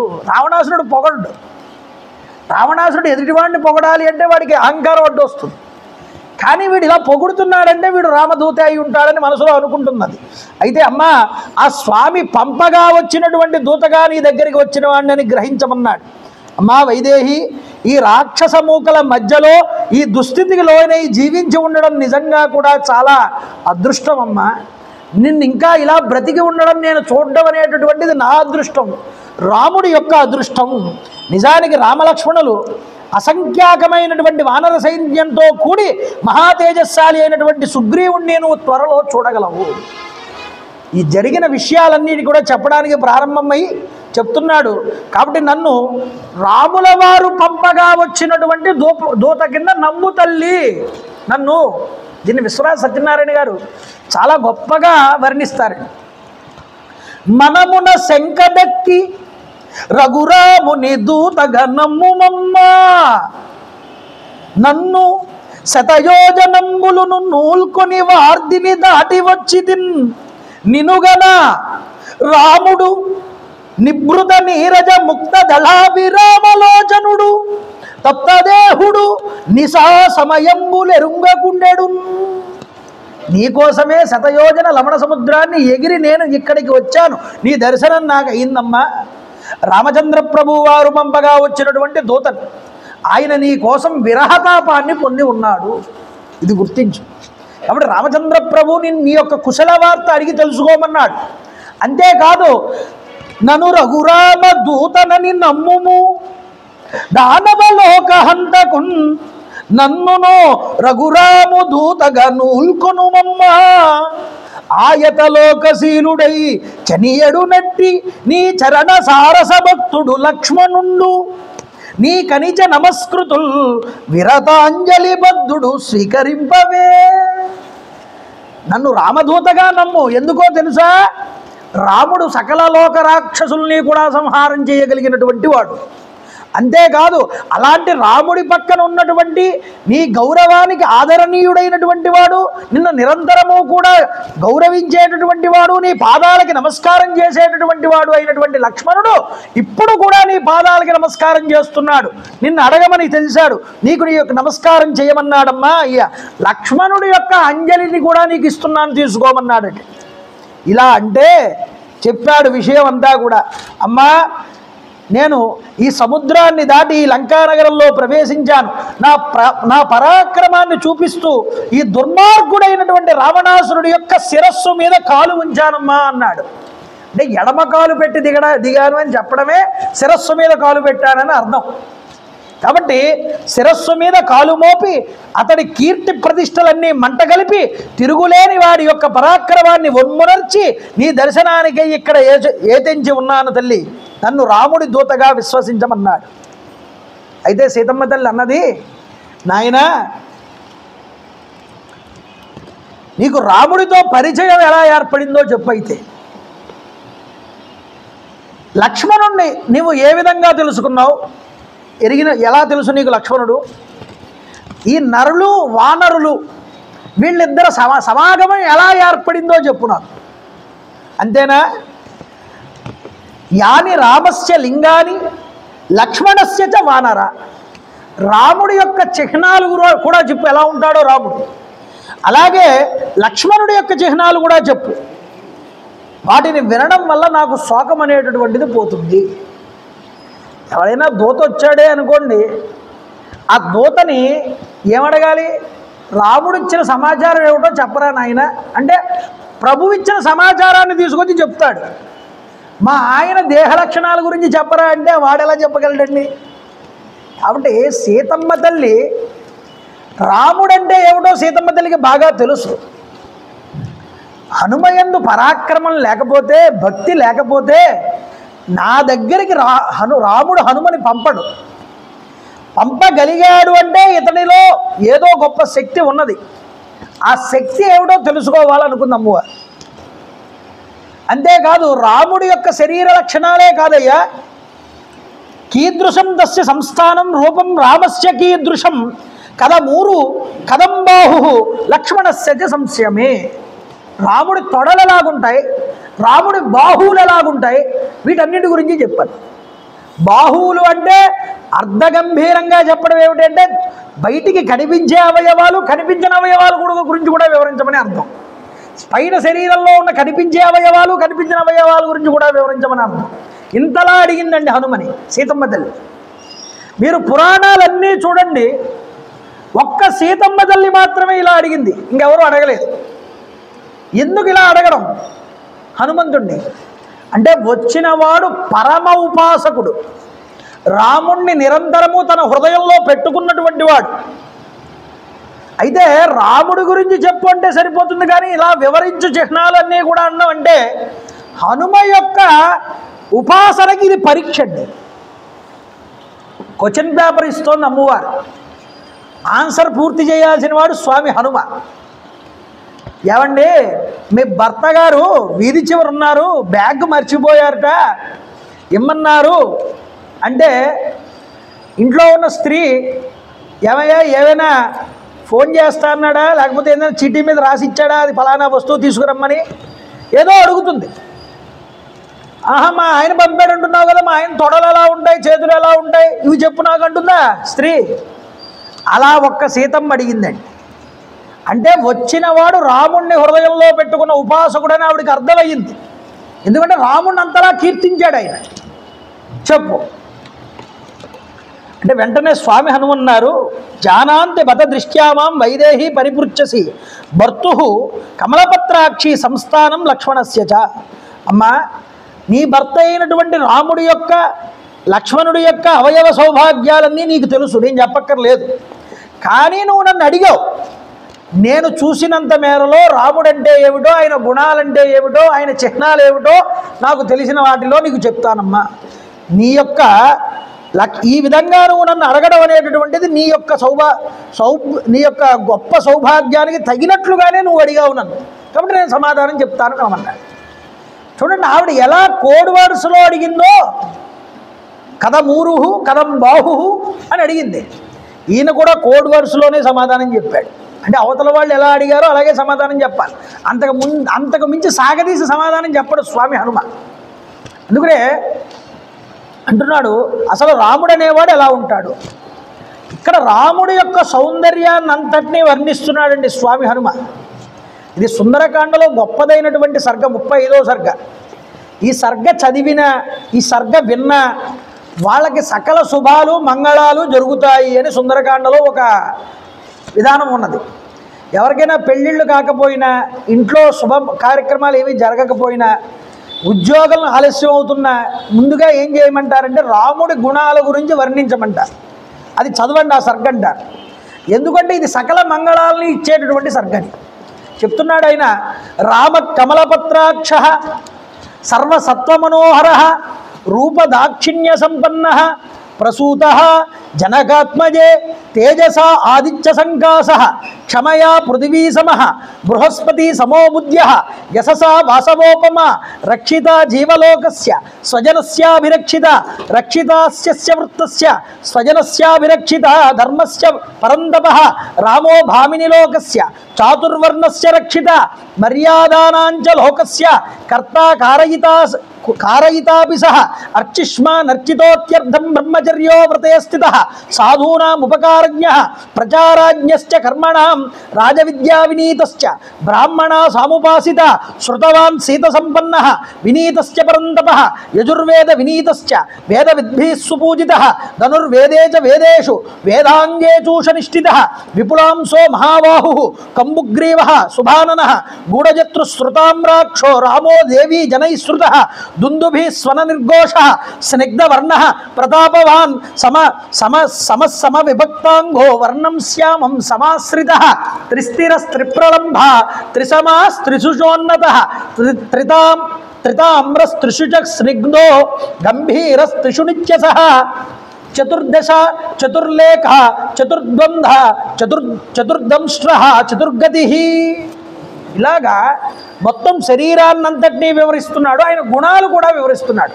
అమ్మా రామచంద్ర ప్రభు కమలమల వంటి నేత్రాలు కలిగినటువంటి వాడు. రామ కమలపత్రాక్ష సర్వసత్వ మనోహర. ఆయన సకల సమస్త ప్రాణుల్ని కూడా ఆనందింపజేసేటటువంటి వాడు. నిరుపమానమైనటువంటి కాంతి దేహంతో ఉండేటటువంటి వాడు రాముడు. అంతేకాదు పుట్టుకతోనే చక్కటి దేహ సౌందర్యం కలిగిన వాడు రామచంద్ర ప్రభు. గుణసంపద కలిగినటువంటి వాడు. తేజస ఆదిత్య సంకాస తేజస్సునందు సూర్యుడి వంటి వాడమ్మా. సహనమునందు భూదేవి అంతటి వాడు. బుద్ధి యందు బృహస్పతి అంతటి వాడు. యశస్సునందు దేవేంద్రుడి అంతటి వాడు రామచంద్ర ప్రభు. అమ్మ సర్వ ప్రాణులకి కూడా రక్షకుడు, సర్వ రక్షిత జీవలోకస్య అన్నాడు. అందుకనే అంతేకాదు అమ్మ విశేషంగా తనని ఆశ్రయించినటువంటి వారిని పరిరక్షించేవాడు. అంటే నిన్ను శరణు వేడారు అంటే ఆయన వచ్చి వాళ్ళని రక్షిస్తాట. అంతేకాదు లోకంలో ఆదర్శమైనటువంటి ప్రవర్తన విషయంలో జాగృతి కలిగినటువంటి వాడు. నలుగురికి తాను ఆదర్శంగా కనిపిస్తాడు తప్ప ఎదుటివాడిని చూసి నేర్చుకునేలా తాను ఎప్పుడూ కూడా ప్రవర్తించట. అంతేకాదండి, ధర్మరక్షకుడు రాముడు, శత్రువుల్ని రూపుమాపేటటువంటి వాడు. రామో భామిని లోకస్య చాతుర్వర్ణస్య రక్షిత, 4 వర్ణాల వారిని రక్షించేటటువంటి వాడు. అంటే ఏదో ఒక వర్ణం మీద అభిమానం కలిగి ఉండి వేరే వర్ణం మీద అభిమానం లేకుండా ఉండేవాడు కాదుట. 4 వర్ణాల వారిని సమానంగా చూస్తాట రామచంద్రప్రభు. అంతేకాదు మరొకటి చెప్తున్నారు చూడండి, లోక మర్యాదను అనుసరించి తాను పాటించడం కాకుండా ఇతరుల చేత కూడా ధర్మాన్ని పాటింపజేయిస్తాట. తానొక్కడే బాగుపడిపోవాలనుకోడు, ఎదుటివాడి చేత కూడా ధర్మాన్ని ఆచరింపజేయించి వాడు కూడా బాగుపడాలి అని అనుకుంటాట రామచంద్రప్రభు. అంతేకాదు కాంతివంతుడు, సర్వలోకాలకి అత్యంత పూజ్యుడు నీ యొక్క భర్త. బ్రహ్మచర్య వ్రతాన్ని పాటించేటటువంటి వాడు రాముడు. సత్పురుషులు నర్చినటువంటి ఉపకారాలు ఎన్నటికీ కూడా మరిచిపోనటువంటి వాడు. ఒకళ్ళు ఏదైనా ఉపకారం చేస్తే దాన్ని అలా గుర్తుంచుకుంటాడు ఎప్పుడూ కూడా. వ్యవహార జ్ఞాన సంపన్నుడు, లోక కళ్యాణమునకై కర్మలన్నింటినీ ఆచరించేటటువంటి వాడు. తాను కర్మాతీతుడైన లోకాలన్నీ తనని చూసి నేర్చుకోవాలని తాను కర్మను ఆచరిస్తాడు.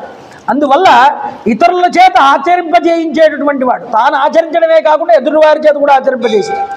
రాజవిద్యా వినీతస్య, రాజవిద్యా కుశలుడమ్మ నీ భర్త. బ్రాహ్మణులను ఆదరించేటటువంటి వాడు, సర్వ విద్యా పారంగతుడు, సదాచార సంపన్నుడు, ఆచారాన్ని ఎప్పుడూ కూడా లుప్తం చేయడు నీ భర్త. వినయశోభితుడు, శత్రు భయంకరుడు.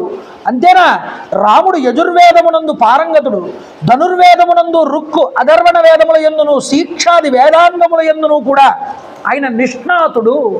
అన్ని విద్యలు కూడా ఆయనకి కరతలావలకం. అందువల్ల వినయశోభితుడమ్మ. ఇంత విద్యలున్నా కూడా ఏదో గర్వం ప్రదర్శించేవాడు కాదు, అన్ని విద్యలున్నా సరే అంత వినయాన్ని కూడా ప్రదర్శిస్తాట రాముడు. ఇది చెప్తున్నాడు. అంతేకాదు వినయశోభితుడు, శత్రు భయంకరుడు. రాముడు విశాలమైనటువంటి భుజాలు, దీర్ఘమైనటువంటి బాహువులు. అంటే ఆయన చేతులు ఇలా చాపితేటండి మోకాళ్ళు తగులుతాయిట, అంతటి ఆజానుబాహుడు ఆయన. అంతటి విశాలమైనటువంటి దీర్ఘమైన బాహువులు కలిగినటువంటి వాడు. అంతేకాదు శంఖము వంటి కంఠం ఉంటుంది ఆయన. కంఠం శంఖము మాదిరిగా ఉన్నది. అంతేకాదు శుభప్రదమైనటువంటి ముఖం కలిగిన వాడు. ఆయన ముఖాన్ని చూస్తే అలా చూడాలని అనిపిస్తుందిట, అంత శుభప్రదమైన ముఖం. కండరములతో మూసుకొని ఉన్నటువంటి సంధి బంధనములు కలిగినటువంటి వాడు. ఈ సంధి బంధనాలంటే ఎముకలకి మధ్యలో ఉండే జాగా, అది మంచి కండర పుష్టితో నిలబడి ఉంటుంది ఆయన శరీరం ఎప్పుడూ కూడా. అంతేకాదు మనోహరమైన ఎర్రని కనుబొమ్మలు కలిగినటువంటి వాడు. ఈ రెప్పల చివర కొసలు ఉంటాయి చూసారా, ఈ కొసలు స్వామివారికి ఎర్రగా ఉంటాయట రామచంద్ర ప్రభువుకి. అరిచేతులు అరికాళ్లలో కూడా ఎర్రగా ఉంటుంది చేతులన్నీ కూడా ఆయనవి. అందువల్ల 3 ప్రదేశాలు ఎర్రగా ఉన్నటువంటి వాడు. అంటే ఈ కనురెప్పల చివర కొసలు, అరిచేతులు, అరికాళ్ళు ఎర్రగా ఉంటాయట ఆయన ఎప్పుడూ కూడా. అంతేకాదు ఆయన దుందుభీధ్వని వంటి గంభీరమైనటువంటి కంఠస్వరం కలిగిన వాడు. పిడుగుపడితే ఎలా ఉంటుందో అలా ఉంటుంది ఆయన మాట్లాడితే. అంతేకాదండి నిగనిగలాడేటటువంటి శరీర ఛాయ కలిగినటువంటి వాడు. ప్రతాపశాలి, ఎక్కువ తక్కువలు లేకుండా పరిపుష్టమైన చక్కని అవయవ సౌష్ఠవం కలిగిన వాడు. అంటే ఏ అవయవం ఎంతెంత పరిమాణంలో ఉండాలో అంతంత పరిమాణంలో ఉన్నవాడు. ఏదో కాస్త పొడువు పొట్టి అనేటటువంటి కాకుండా సమానమైనటువంటి శరీర భాగాలు కలిగిన వాటిని అలాంటి వాడు. అంతేకాదు ఇంకో మాట చెప్తున్నాడు, మణికట్టు, వక్షస్థలము, పిడికిలి అనేటటువంటి 3 భాగాలు కూడా దృఢంగా కలిగినటువంటి వాడు. అందుకనే ఉరశ్చ మణిబంధశ్చ మృష్టిశ్చ నృపతే స్థిర అంటుంది సాముద్రిక లక్షణా శాస్త్రంలో మాట. అది ఆ 3 బంధ చేతులు అంటే వక్షస్థలం, పిడికిలి, అలాగే గొప్పదైనటువంటి మణికట్టు, ఇవన్నీ కూడా గట్టి దృఢంగా ఉంటాయి రామచంద్ర ప్రభు.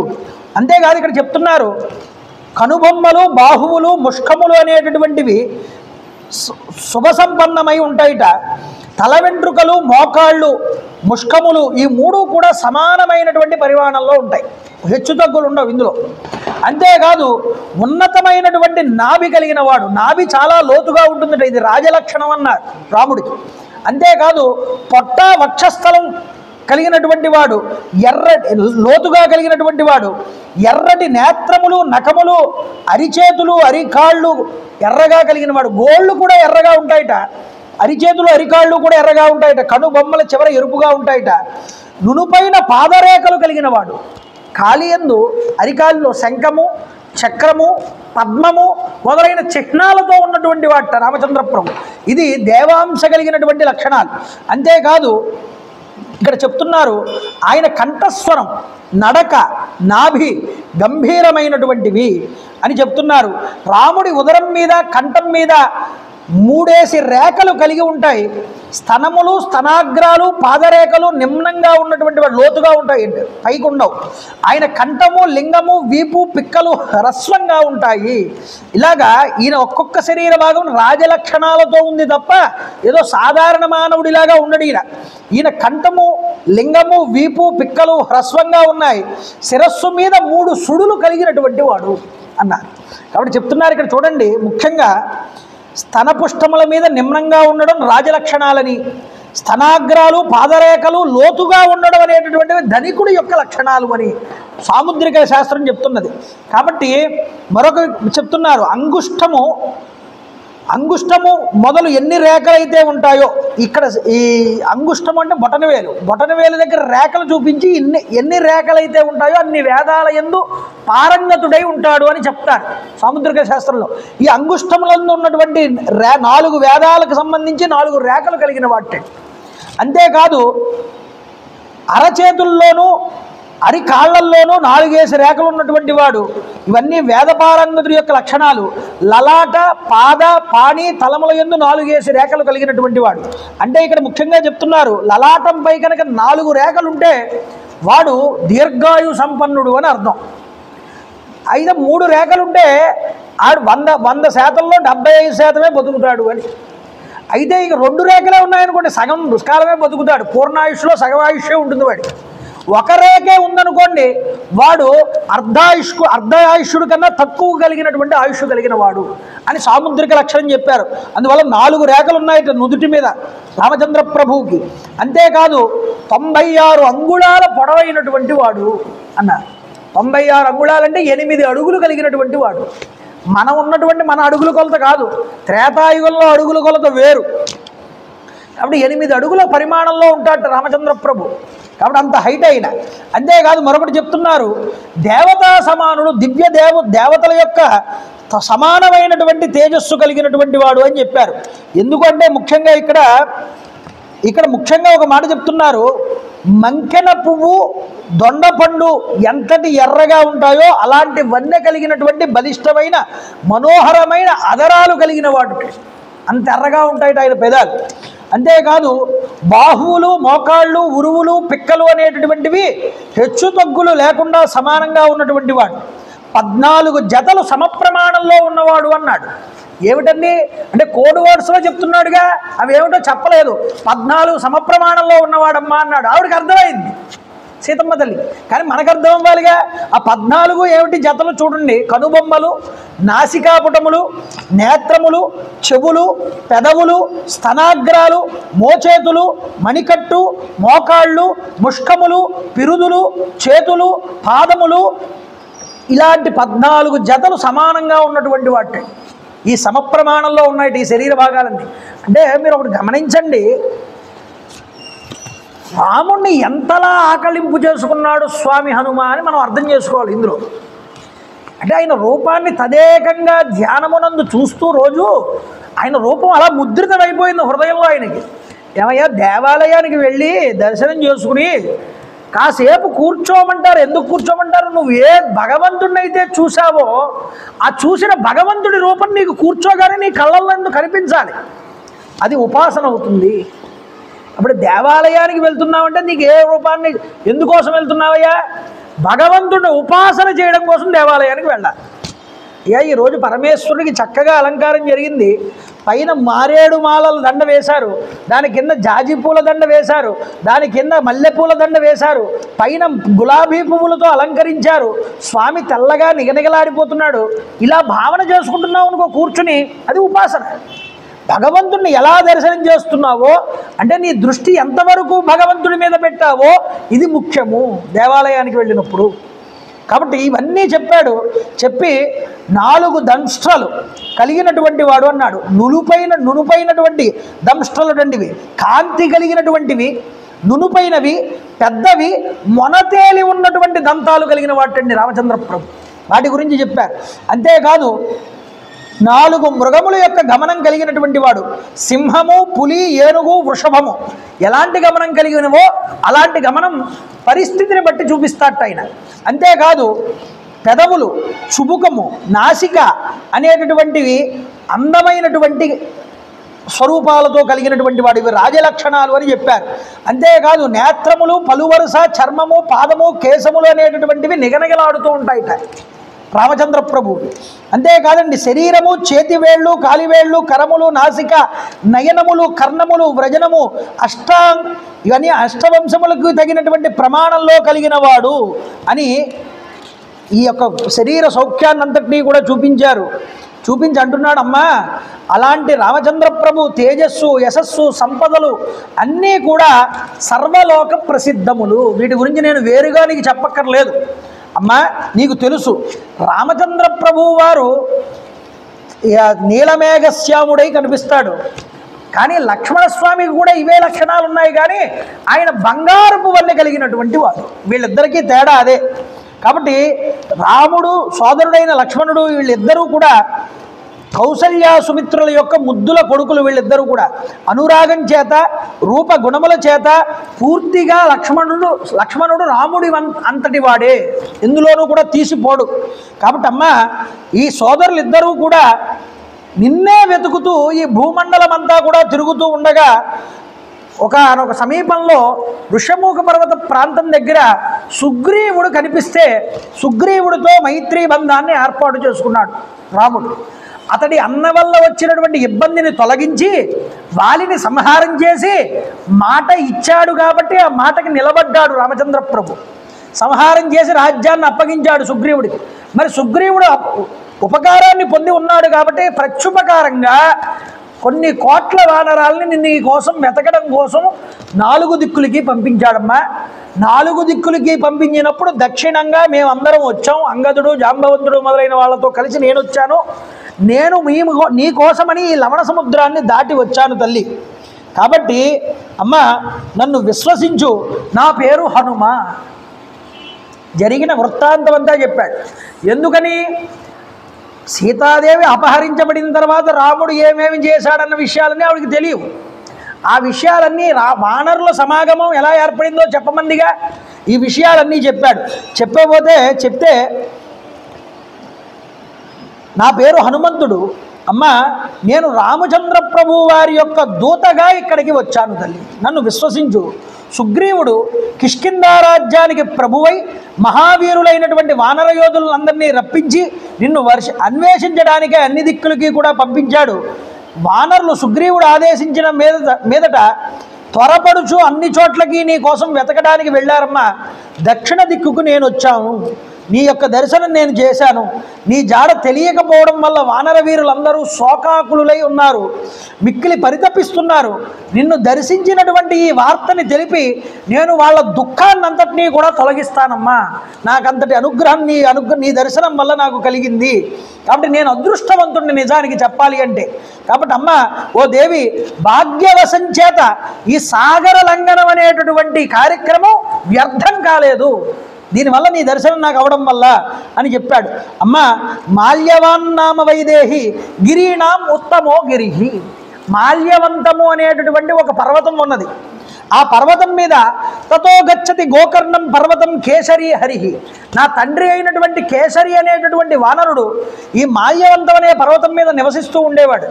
ఆయన ఒకానొక సమయంలో శంభసాధనుడనేటటువంటి రాక్షసుడు గోకర్ణ తీరం దగ్గర మునుల్ని ఇబ్బంది పెడుతున్నాడని తెలుసుకుని ఈ మాల్యవంత పర్వతం నుంచి గోకర్ణ తీర్థానికి వెళ్ళాడు. గోకర్ణ తీర్థానికి వెళ్ళి అక్కడ పర్వతానికి సమీపంలో ఉన్నటువంటి ఈ సంబసాదునుడనే రాక్షసుణ్ణి మట్టు పెట్టాడమ్మా. అందువల్ల ఈ ఋషులందరూ ప్రార్థించగా నా తండ్రి అయిన కేసరి ఈ రాక్షసుని సంహారం చేశాడు. ఈ కపీశ్వరుడు యొక్క కేసరి యొక్క భార్య అయినటువంటి అంజనాదేవి యందు వాయుదేవుడి యొక్క అనుగ్రహం వల్ల పుత్రుడి కింద నేను ఆయన యందు జన్మించాను. అందువల్ల నేను వాయుదేవుడి యొక్క వరప్రసాదంగా పుట్టినటువంటి వాడిని. నా చర్యలు బట్టి లోకంలో నాకు హనుమంతుడు అని పేరు ప్రఖ్యాతి వహించిందమ్మా. ఓ వైదేహి, నీవు విశ్వసించడానికై నీ భర్త అయిన రాముడి యొక్క గుణాలని నీకు చెప్పాను కాబట్టి నువ్వు నన్ను విశ్వసించు. త్వరలోనే రామచంద్ర ప్రభు నిన్ను చూడడానికి ఇక్కడికి వస్తారు కాబట్టి శోకం చేత కృషించి ఉన్నటువంటి సీతాదేవి హనుమంతుణ్ణి పేర్కొన్నటువంటి ఈ కారణముల చేత తప్పకుండా నువ్వు నన్ను విశ్వసిస్తావని నేను అనుకుంటున్నాను అని ఆవిడతో చెప్పాడు. కాబట్టి నిజానికి ఎంతటి శక్తివంతుడు స్వామి హనుమ. ఆయన మాట్లాడితే శబ్దబ్రహ్మం. ఆయన మాట్లాడాడంటేనే అందులో శుభం ఉంటుంది. కాబట్టి ఆయన ఇన్ని మాటలు మాట్లాడితే ఆవిడికి చాలా ఆనందం కలిగిందిటండి. ఎందుకని? ఆ మాటల్లోనే తెలిసిపోయింది వచ్చినవాడు సామాన్యుడు వాడు కాడు అనేటటువంటి విధానం. రాహువు యొక్క ముఖం నుండి విడిచిపెట్టబడినటువంటి చంద్రుడిలాగా ప్రకాశించింది అమ్మ ముఖము అంటాడు వాల్మీకి మహర్షి. ఆనందించిందిట. ఆనందించి నీకు విషయాలన్నింటినీ కూడా చెప్పానమ్మా, ఇక ఊరుకోమని చెప్పి అమ్మవారిని ఓదారిస్తే ఆవిడ ఆనందిస్తే విశ్వసించింది. ఎప్పుడైతే విశ్వసించిందో ఇదే సరి అయినటువంటి సమయం అనుకున్నట్టండి. బల సంపదల యందు నేను వాయుదేవుడి అంతటి వాడను, అమ్మా తల్లి నన్ను విశ్వసించు.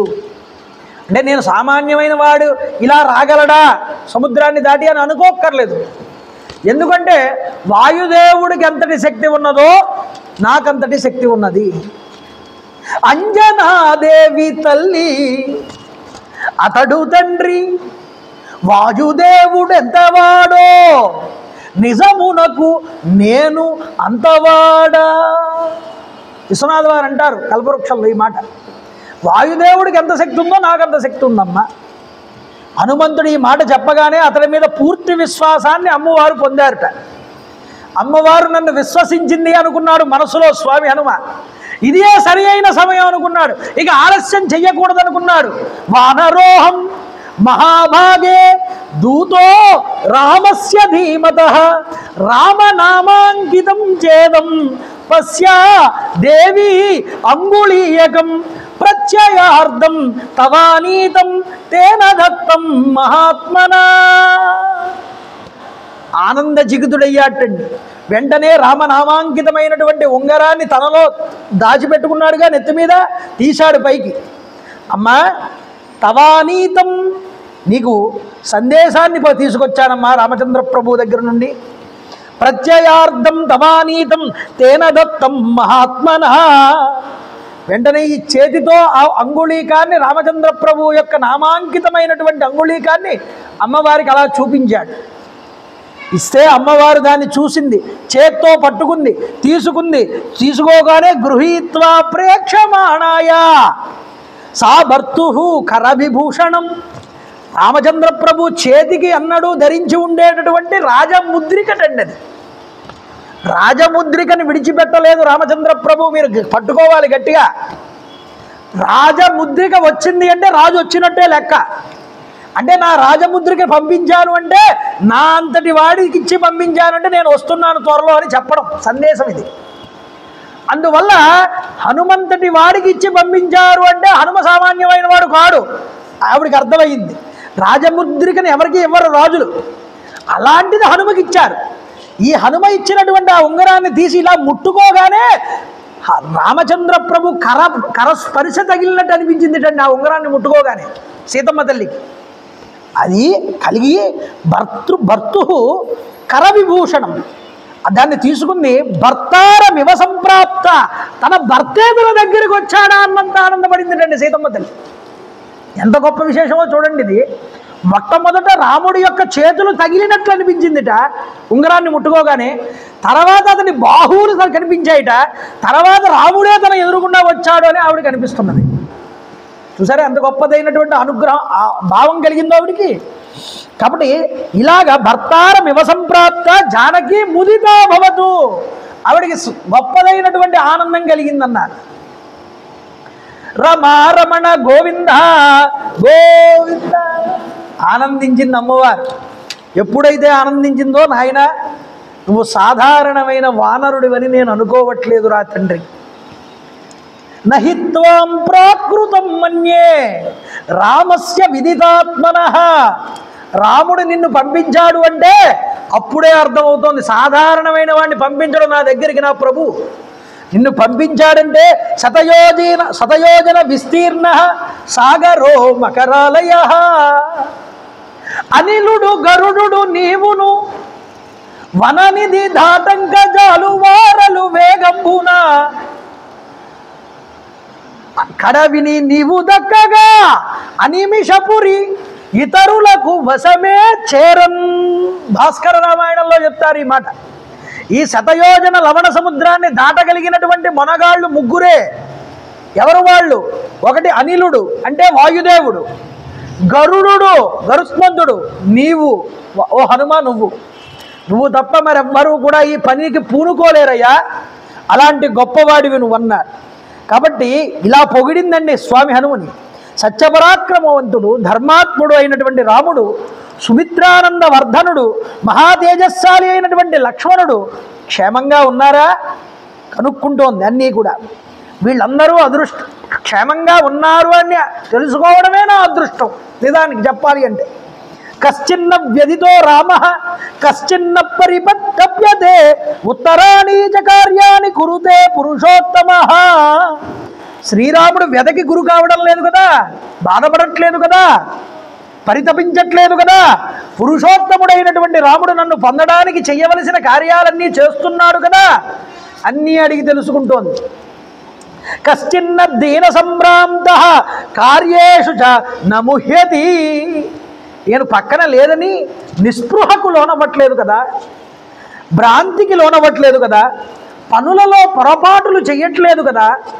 ఎన్ని అడిగిందండి. ప్రయత్నశీలుడై తన కార్యాలయందు ఆచరిస్తున్నాడా, పనుల యందు ప్రయత్నశీలుడు అవుతున్నాడా. త్రివిధోపాయం ఉపాయమసి సేవసే.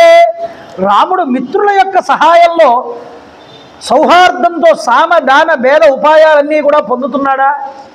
శత్రువుల విషయంలో జయేచ్ఛతో ఉన్నాడా. దాన భేద దండోపాయాలన్నీ అవలంబిస్తున్నాడా. అలాగే కశ్చిత్ మిత్రాన్ని లభతే మిత్రశ్చ అప్యాభిగమ్యతే. మిత్రుల్ని సమకూర్చుకుంటున్నాడా లేదా రామచంద్ర ప్రభు. అందుకనే మిత్రబలం ఉండాలండి కష్టాల్లో ఉన్నప్పుడు ఎవరికైనా సరే. ఆ మిత్రుల్ని పొందుతున్నాడా లేదా. అంతేకాదు మిత్రులు కూడా రాముడికి ప్రత్యుపకారం చేస్తున్నారా లేదా, ఇది చెప్పబయ్యా. ఆయన మిత్రులందరూ కూడా మంచివాళ్లేనా కాదా, అంటే మంచి వాళ్లతో స్నేహం చేశాడా రాముడు. వాళ్ళు ఆయన్ని గౌరవిస్తున్నారా, తన భర్తకి ఏ గౌరవం ఇవ్వాలో ఆ గౌరవం వాళ్ళు ఇస్తున్నారా లేదా, ఇవన్నీ అడిగి తెలుసుకుంది. అడిగి మరొక మాట అంటున్నది చూడండి.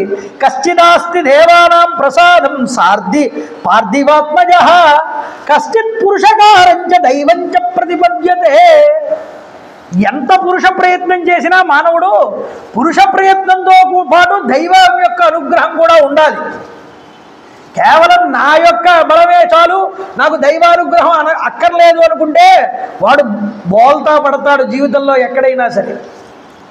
ఎందుకండి, ఒక రైతు ఉంటాడు, కష్టపడతాడు, పొలంలో నాట్లు వేస్తాడు, వేసి దున్నుతాడు, నాట్లు వేసి గొప్పగా ఆ యొక్క పొలాన్ని పండించాలని సిద్ధంగా చేస్తాడు భూమిని అంతటినీ కష్టపడి. ఇంత తాను చేసినా సమయానికి వర్షం కనుక పడకపోతే ఆ పంట పండుతుందా. ఇంత తాను కష్టపడినా దైవం మీద నమ్మకం పెడితే సమయానికి వర్షం పడుతుంది. వర్షం పడడం అనేది దైవాధీనం. కాబట్టి తన ప్రయత్నంతో పాటు దైవానుగ్రహం కూడా ఉండాలి. ఇదే మహాభారతంలో చెప్తాడు. ధర్మరాజు దగ్గరికి వచ్చి శ్రీకృష్ణ పరమాత్మ, అయ్యా ఆ రోజు నేను ద్వారకలో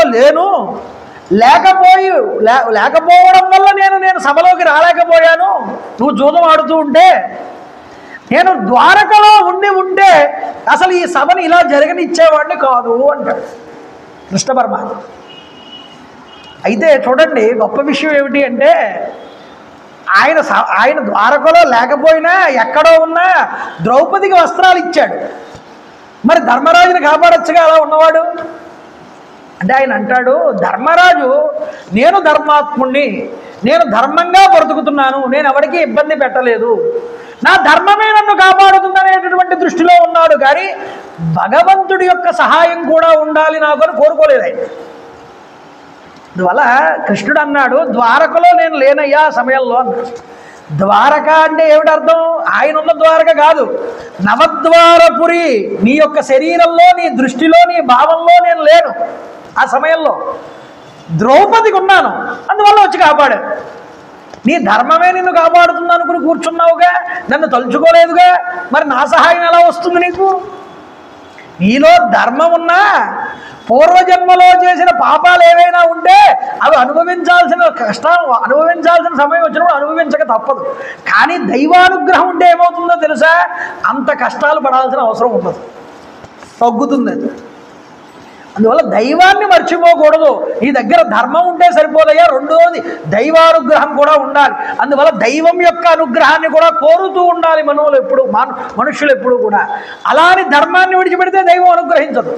ఎక్కడ ధర్మం ఉంటుందో అక్కడ భగవంతుడు ఉంటాడు రక్షించడానికి సిద్ధంగా. ఆయన తలుచుకుంటే చాలు వాడు, ఆ ధర్మం ఉన్నవాడు.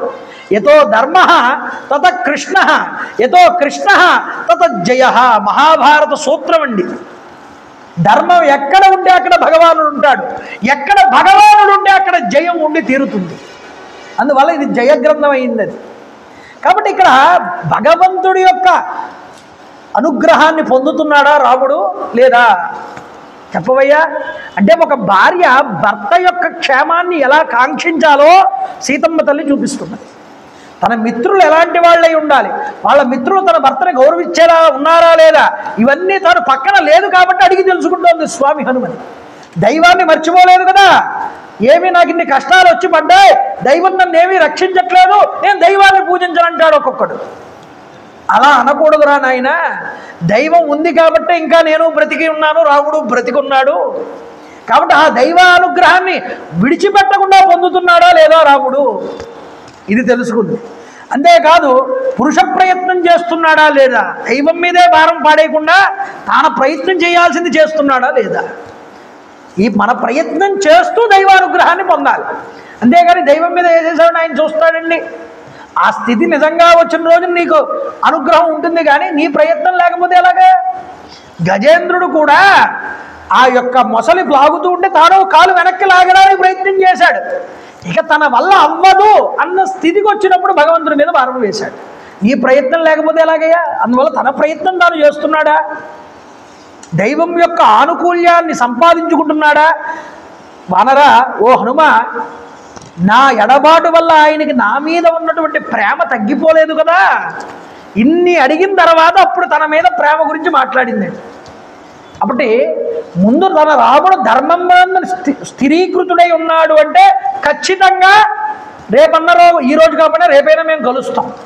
కాబట్టి ముందు ఆ ధర్మం నుంచి తప్పకుండా ఉన్నాడా లేదా అన్నది కనుక్కున్నది. తర్వాత నా మీద ప్రేమ ఉందా లేదా, ప్రేమ కోల్పోయాడా, ఈ విషయాన్ని తెలుసుకోమన్నది. అడిగిన తర్వాత ఆయన నాకు త్వరలోనే ఈ ఆపదల నుంచి విముక్తి కలిగిస్తాడు కదా.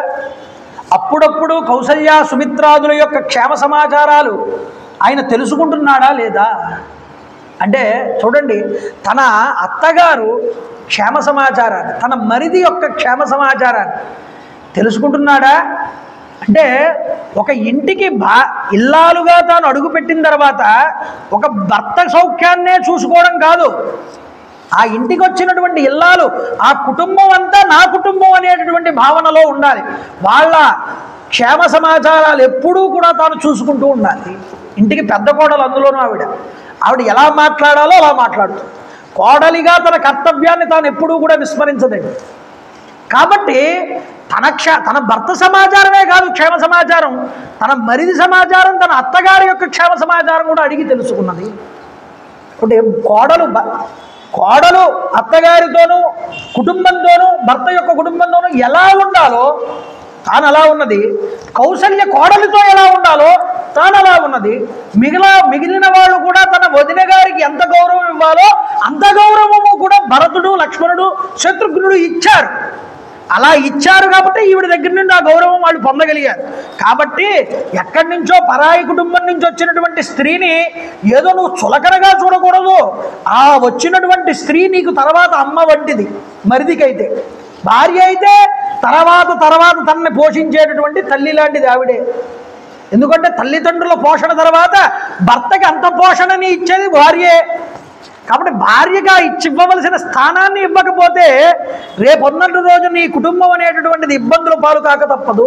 ఎందుకంటే నీ కుటుంబాన్ని నిలబెట్టగలగాలన్నా, నీ కుటుంబాన్ని అధపాతాళంలోకి దించేయాలన్నా నీ ఇంటి కోడల మీద ఆధారపడి ఉంటుంది.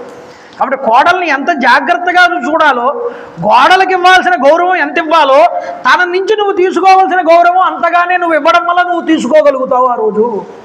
ఎందుకంటే రేపన్న రోజు ఇంటికి పెద్ద కోడలుగా ఆవిడ ఇంటికి తండ్రి పోయాడు, శ్రాద్ధం పెడుతున్నాడు కొడుకు.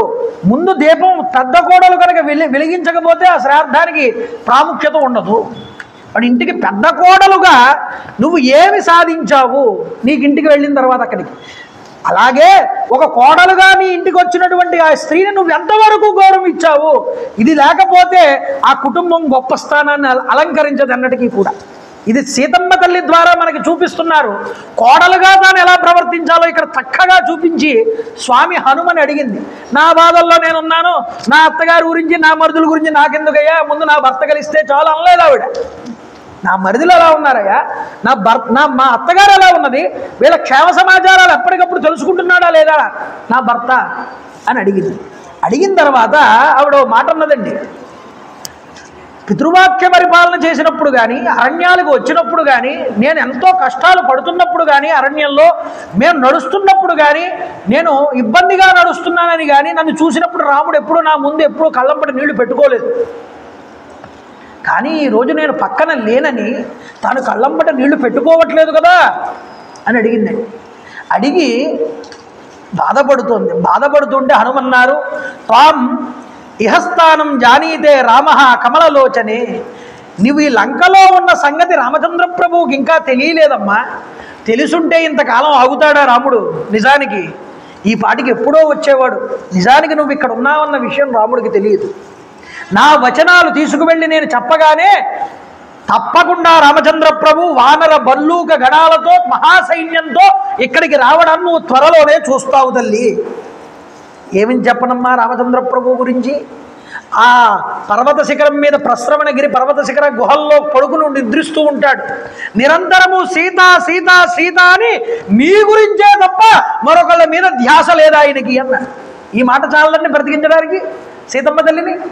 అంటే ఏ మాట మాట్లాడితే అవతల స్త్రీ స్వాంతన చెంది తన ప్రాణాలని నిలబెట్టుకుంటుందో ఆ నిలబెట్టుకునే వాక్చాతుర్యం కలిగిన వాడు స్వామి హనుమ. కాబట్టి ఆయన చెప్తున్నాడు ఆ మాట. కందమూలాలను తింటాడు, మాంసాన్ని ముట్టుకోడు, మద్యాన్ని దగ్గరికి రానివ్వడు, కానీ ఇచ్చిన కందమూలాల్లో కూడా 5వ భాగాన్నే తింటున్నాడమ్మా అన్నాడు. అంటే ఏమిటి? పితృదేవత, భూత గణాలన్నింటికీ కూడా పెట్టి అతిథులకి పెట్టి 4 అయిన తర్వాత 5వ భాగాన్ని మాత్రమే రాముడు తింటున్నాడు అని చెప్పడం. అందువల్ల అమ్మ రాముడు తన శరీరం మీద వాలే పురుగుల్ని కానీ విషపు పాముల్ని పురుగుల్ని సైతము కూడా లెక్క చేయట్లేదు, పట్టించుకోవట్లేదు. ధ్యాస అంతా కూడా నీ మీదే ఉన్నది అమ్మ. ఎల్లప్పుడూ నీ ధ్యాసలోనే మునిగి ఉంటున్నాడు. ఎల్లప్పుడూ కూడా సీత సీత అనేటటువంటి ఆర్తనాదాలు చేస్తూ ఉంటాడు. మధ్య మధ్యలో మధుర వచనాలు పలుకుతూ ఉంటాడు. హఠాత్తుగా లక్ష్మణుడిని పిలుస్తూ ఉంటాడు. పిలిచినప్పుడు లక్ష్మణ ఇది ఎంత అందంగా ఉందో చూడవయ్యా ఈ ప్రకృతి, ఈ జంతువు అంటాడు. కానీ పక్కన సీత లేకపోవడం వల్ల నాకు ఇది అందంగా కనిపించట్లేదు లక్ష్మణ అంటాడు. ఇంతకన్నా గొప్ప గుణవంతుడు భర్తగా ఇంకెవరికి దొరుకుతాడమ్మా నీకు కాకపోతే? అంతటి గొప్పవాడు రాముడు. నీ గురించి అంతలా ఆలోచిస్తున్నాడు, నీ గురించి అంతగా విరహ బాధ పొందుతున్నాడమ్మా. ఇలా చెప్తేనండి రాముడి గుణ సంకీర్తన శ్రవణ ప్రభావం చేత వైదేహి తన యొక్క శోకాన్ని మొత్తం కూడా పోగొట్టుకుందిట. కానీ శరణ్ముఖే సాంబు దశేష చంద్ర నివేశ వైదేహ సుతా బభూవ రామస్య శోకేన సమాన శోకే. ఇప్పుడు తాను దుఃఖాన్ని అంతటినీ పోగొట్టేసుకుంది హనుమ చెప్పడం వల్ల ఈ విషయాలన్నీ. కానీ బాధపడుతోందిట. ఎందుకు బాధపడ్డాం? అక్కడ రాముడు తన గురించి బాధపడుతున్నాడని, తన కోసం ఇప్పుడు రాముడు బాధపడుతున్నాడని తను బాధపడుతోంది. అంతేగాని రాముడు నాకు దూరం అయిపోయాడనే బాధ మాత్రం పోయిందిట సీతమ్మ తల్లిలో. రాముడు తన గురించి బాధపడుతున్నాడు కాబట్టి, రాముడు బాధపడుతున్నాడు కాబట్టి నేను బాధపడుతున్నానన్నది. అందుకోసం బాధపడుతోంది సీతమ్మ తల్లి. చూడండి, అది దాంపత్యం అంటే. ఆవిడ అంటున్నది, వానరోత్తమ, రాముడు తదేక ధ్యాసతో ఎల్లప్పుడూ కూడా నిన్నే స్మరించుచున్నాడు అని నువ్వు నాతో అన్నావుగా. ఈ మాట నాకు అమృత తుల్యాలయ్యా. ఇంతకన్నా స్త్రీకి కావాల్సిన మాట, గొప్ప మాట ఏముంటుంది? నీ భర్త నిన్నే తలుచుకుంటూ కూర్చున్నాడమ్మా, బాధపడుతున్నాడు నువ్వు లేకపోవడం వల్ల అంటే. చచ్చిపోయిన ప్రాణం కూడా బ్రతుకుతుందయ్యా ఏ స్త్రీకైనా సరే. అలాంటి వాక్కులు నువ్వు నాకు చెప్పావు తీసుకొచ్చి. కాబట్టి కానీ రాముడు బాధపడుతున్నాడన్నావు కదా నా గురించి. రాముడు బాధపడుతున్నాడనే మాట ఉన్నదే, అది నాకు విషము కన్నా దారుణమైనటువంటిది. నా భర్త బాధపడ్డం ఆవిడికి అన్నాడు ఇష్టం ఉండదు సీతమ్మ తల్లికి. కాబట్టి విధివశం అనేటటువంటిది ఏదో మమ్మల్ని ఇంత దూరం చేసింది. ఆపదలకు లోనే ఉన్నటువంటి నన్ను చూడు, రాముణ్ణి చూడు, లక్ష్మణుణ్ణి చూడు. ఓ హనుమ, ప్రాణులకి విధి అనేటటువంటిది అనులంఘనీయము కదా. ఎంతటి వాళ్ళమైనా ఈ విధికి కట్టుబడక తప్పదు. కాబట్టి విధే మమ్మల్ని ఇలా విడదీసింది ఇంతకాలము కూడా. ఆయన మహాసముద్రమునందు నౌక బద్దలు కాగా ఈదుతూ ఒడ్డుకు చేరడానికి ప్రయత్నించేటటువంటి పురుషుడులాగా, అంటే సముద్రంలో నావ కనుక పగిలిపోయి కింద విరిగిపోతుందంటే అందులోంచి దూకేస్తారు అందరూ. సముద్రం ఒడ్డుకు ఈదడానికి ప్రయత్నం చేస్తారు. ఎంత దూరం ఈదగలిగితే అంత దూరం ఈదుతారు. అలాగా రాముడు ఈ శోక సముద్రంలో ఈదుతూనే ఉన్నాడయ్యా ఇంతకాలము. దీనికి ఎడతెరపనేటటువంటిది లేదనుకుంటున్నాను. ఏమయ్యా, ఇలాంటి శోక సముద్రం నుండి ఎప్పటికీ బయటపడతాడు రాముడు? ఈ రాముడు రాక్షసుల్ని వధించి రావణాసురుణ్ణి హతమార్చి లంకానగరాన్ని రూపుమాపి నన్ను ఎప్పుడు చేకొంటాడో కదా. చూడండి, ఎదురుగుండా హనుమన్నాడు, నువ్వు వచ్చావు కదా నన్ను తీసుకుపో అనట్లేదు ఆవిడ. నా భర్త తన పరాక్రమం చేత నన్ను గెలిచి తీసుకువెళ్తాడా? ఎప్పుడు తీసుకువెళ్తాడు అలాగా? రావణాసురుడు నాకు ఇంకా సంవత్సర కాలం గడిచాడు, అందులో 10 మాసాలు అయిపోయాయి, 2 మాసాలు మాత్రమే మిగిలి ఉన్నాయి. అది దాటితే నేను మిగిలి ఉండను నాన్న, విడిచిపెట్టేస్తాను శరీరాన్ని. నన్ను సీతాదేవిని రాముడికి తిరిగి అప్పగింపుము అని అతడి సోదరుడు విభీషణుడు ఎంతగానో చెప్పి చూశాడు రావణాసురుడికి. అయినా సరే అతడి మాటలు అతడు వినడం లేదు. ఓ హనుమ, అనల అనేటటువంటి ఒక స్త్రీ ఉన్నది, విభీషణుడు యొక్క పెద్ద కూతురు. ఆమె తన తల్లి పంపగా ఇక్కడికి ఎప్పుడూ కూడా నా దగ్గరికి వచ్చి మాట్లాడుతూ ఉంటుంది. అవింధ్యుడు అనేటటువంటి ఒక పెద్ద రాక్షసుడు ఒక ఆయన ఉన్నాడు. తెలివి కలిగిన వాడు, విద్వాంసుడు, ధైర్యశాలి, ఉత్తమ స్వభావం కలిగిన వాడు. అతడు రావణాసురుడి దగ్గర బాగా చొరవ కలిగిన వాడు. అతడు వచ్చి రాముడి వల్ల నీ యొక్క రాక్షస వంశం అంతా నాశనం అయిపోతుంది, ఆ సీతమ్మని తీసుకువెళ్ళి రాముడికి అప్పగించేయని చాలాసార్లు చెప్పాడు. అయినా సరే ఆ అవింధ్యుడు చెప్పిన మాటని రావణాసురుడు చెవికి పెట్టించుకోవట్లేదు. అందువల్ల వాడు తప్పకుండా నిహతుడవుతాడు. రాముడిలో ఉన్న ఉత్సాహం, పౌరుషం, బలం, కరుణ, కృతజ్ఞత, పరాక్రమం, శక్తి మొదలైనటువంటి సద్గుణాలు అనేటటువంటివి కలిగినటువంటి వాడు. కాబట్టి రాముడు సోదరుడితో లేకుండానే తానొక్కడే దండకారణ్యమునందు 14,000 మంది రాక్షసుల్ని సంహారం చేసినటువంటి వాడు. కాబట్టి ఆ రాముడు ఎలాంటి శత్రువుకి కూడా భయపడడు. అలాంటి రామచంద్ర ప్రభు నా మాటలు విన్నంతగానే వానర బల్లూక సమూహాలతో మహాసైన్యంతో వెంట నిడుకుని శీఘ్రంగా నీ దగ్గరకు వస్తాడమ్మా, నువ్వు కంగారు పడద్దని చెప్పాడు.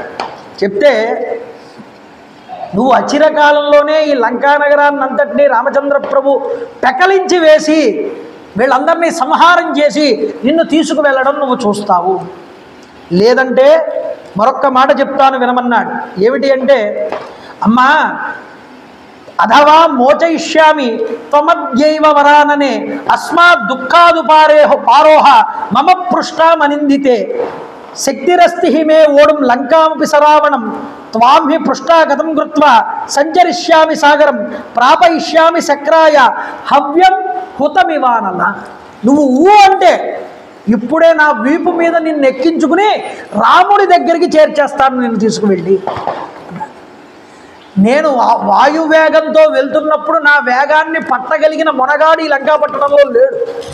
కాబట్టి నువ్వు నా వీపు మీద కూర్చుంటే కనుక నేను రాముడి దగ్గరికి తీసుకువెళ్తాను. ఎలా తీసుకువెళ్తానో తెలుసా తల్లి?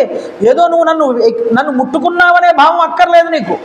అగ్నిహోత్రుడు హవిస్సుని ఎంత పవిత్రంగా తీసుకువెళ్ళి దేవతలకు ఇస్తాడో అంత పవిత్రంగా నిన్ను తీసుకువెళ్ళి రామచంద్ర ప్రభువుకి అప్పగిస్తానమ్మా అన్నాడు.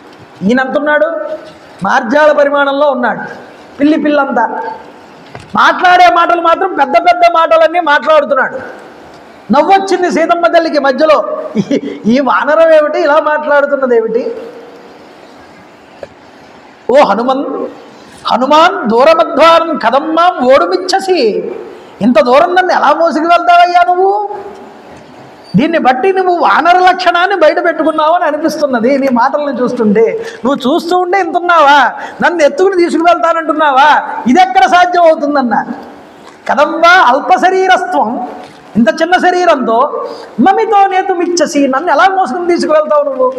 కాబట్టి సకాశం మానవేంద్రస్య భర్తుర్మే ప్లవగర్షభ, మహాపురుషుడైనటువంటి నా స్వామి దగ్గరికి నువ్వు ఎలా తీసుకువెళ్తావు నన్ను? సీతాయా వచనం శ్రుత్వా హనుమాన్ మారుతాత్మజ, సీతాదేవి ఇలా అంటే చింతయామాస లక్ష్మీవాన్ నవం పరిభవం కృతం. సీతమ్మ తల్లి తన మాటలతో తన్ను పరాభవించిందా అన్నట్లుగా భావన చేశాట. నన్ను చాలా తక్కువగా అనుకుంటోంది అమ్మ, జనా యొక్క రూపం బట్టి ఇలా అనుకుంటోందేమో. అమ్మ కాదమ్మా తల్లి, నా రూపం ఇది కాదన్నాడు. మరి ఏమిటిట? నా బలాన్ని కానీ ప్రభావాన్ని కానీ సీతమ్మ తల్లి సరిగ్గా అర్థం చేసుకోలేకపోయింది అనుకున్నాడు. అనుకుని ఒక్కసారి ఇది సంసిద్ధ్య హనుమాన్ తథా ప్లవగ సత్తమ దదర్శయామాస వైదేహ్య స్వరూప పరిమర్దన. సీతాదేవికి తన యొక్క బృహద్ రూపాన్ని ఒకదాన్ని చూపిస్తున్నట్టు స్వామి హనుమ. అమ్మ నా రూపాన్ని చూపిస్తాను చూడన్నాడు. ఎలా ఉన్నాడు స్వామి? మేరు మందర సంకాస బహౌ దీప్తానల ప్రభ అగ్రతో వ్యతతస్తేష సీతాయా వనరోత్తమ. రమారమణ గోవింద గోవింద. ఆకాశాన్ని అంటుతున్నాడా అన్నంతగా పెరిగాటండి. ఎలా ఉన్నాడు స్వామి అన్నారు అంటే వందే వానర నారసింహ ఖగరాట్ క్రోడ అశ్వ వక్త్రాంచితం నానాలంకరణం త్రిపంచనయనం దేదీప్యమానం రుచ హస్తాబ్జైరసికేట పుస్తక సుధాకుంభం కుషాద్రింహలం కట్వాంగం ఫణిభూరుహం దశభుజం గర్వాపహం. ఎంత గొప్పదైనటువంటి స్వరూపాన్ని చూపిస్తున్నారో ఇక్కడ చూడండి.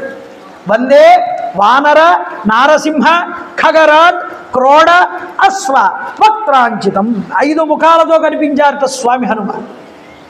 వానర ముఖం, అలాగే నారసింహముఖం, అలాగే ఖగరాట్ గరుత్మంతుడి యొక్క ముఖం, క్రోడ వరాహం యొక్క ముఖం, అశ్వం గుర్రం యొక్క ముఖం. 5 ముఖాలతో దశబాహువుల చేత విరసిల్లుతున్నాడన్నారు. అంటే పరమేశ్వరుడి యొక్క ముఖాలతో 10 భుజాలతో ఎలా కనిపిస్తాడో ధ్యానమునందు హనుమ కూడా అలాగే కనిపించాడు, రుద్రాంశ కాబట్టి అని చెప్తున్నారు. ఇక్కడ సుందరకాండ మొత్తం మీద కూడా మనకి పంచముఖ హనుమ దర్శనం మనకి కనిపిస్తుందండి. ఇక్కడ స్వామి సుందరకాండలో బృహద్రూపాన్ని చూపించాడని వదిలిపెట్టాడు వాల్మీకి మహర్షి. పంచముఖ హనుమ యొక్క రూపం గురించి వివరించలేదు, కానీ మంత్రశాస్త్రం వివరించింది పరాశర సంహిత. ఈ మంత్రశాస్త్రంలో హనుమంతుడు తన యొక్క పంచరూపాలని పంచతత్వాల కింద చూపించాడు సుందరకాండలో అని మనకి పరాశర మహర్షి వారు పరాశర సంహితలో చూపించారు. అది ఎలా చూపించారో ఒక్కసారి మనం చూద్దాం. అయితే స్వామికి 5 ముఖాలు ఉన్నాయి కదండి. ఆయన ముఖం జన్మతః వానరముఖం, వానరముఖంతోనే పుట్టాడు ఆయన. అందువల్ల పుట్టన్ వానరుడవుచుంది. పుట్టుకతోనే ఆయన వానరుడు కాబట్టి ఆయన వానరముఖం చూపించాడు, వానరుడుగానే అన్ని చోట్ల కనిపించాడు. ఇక 2వ ముఖం దగ్గరికి వచ్చేటప్పటికి ఏమిటది? నృసింహముఖం. ఈ నృసింహముఖం ఏమిటి? నృసింహ తత్వం ఏమిటో తెలుసుకోండి. నృసింహతత్వం ఏమిటండి? రాక్షస సంహారం చేయడం. హిరణ్యకశిపుణ్ణి సంహారం చేశాడా లేదా అంటే నరసింహతత్వాన్ని చూడగానే రాక్షస సంహారం గుర్తుకు రావాలి మనకి. అందుకనే లంకలో అక్షయ కుమారుడు మొదలైనటువంటి మంత్రి కుమారులు మొదలైనటువంటి రాక్షసులందరినీ 80,000 మంది రాక్షసముఖని సంహారం చేశాడు. ఇలా సంహారం చేసినప్పుడు స్వామి హనుమ నృసింహతత్వాన్ని పొందారు అని చెప్పడం. ఇక మూడవ ముఖం ఏమిటండి? గరుత్మంతుడి యొక్క ముఖం. గరుత్మంతుడు ఎవరన్నారు? వైనతేయ సమోజవే. నేను తనని తానుగా గరుత్మంతుడిగా భావన చేసి ఎగిరాడు శతయోజన లవణ సముద్రాన్ని భావన చేస్తూ. అందువల్ల ఆయన గరుత్మంతుడిగా తత్వాన్ని చూపిస్తూ గరుత్మంతుడి తత్వాన్ని ఆయన సముద్రాన్ని లంఘించాడు కాబట్టి అక్కడ గరుత్మంతుడి తత్వం కనిపించింది. కాదు విషరిపుహరుడు, ఆయన విషాన్ని హరించేటటువంటి వాడు గరుత్మంతుడు. అంటే లోకంలో నుంచి ఇంద్రలోకం నుంచి అమృతాన్ని తీసుకొచ్చాడు తల్లి కోరిందని. అలాగే మానవులందరూ కూడా విష ప్రభావం చేత గుచ్చుకున్నటువంటి బాణాల దెబ్బలకి హతులైపోతే వాళ్ళందరినీ రక్షించడానికి అమృతమయమైనటువంటి ఆ యొక్క సంజీవని పర్వతాన్ని ఎత్తుకుని వచ్చాడండి స్వామి హనుమ. ఆయన అమృతాన్ని తీసుకొస్తే గరుత్మంతుడు ఈయన సంజీవని పర్వతాన్ని ఎత్తుకొచ్చాడు కాబట్టి గరుత్మంతుడి యొక్క తత్వాన్ని చూపించారు.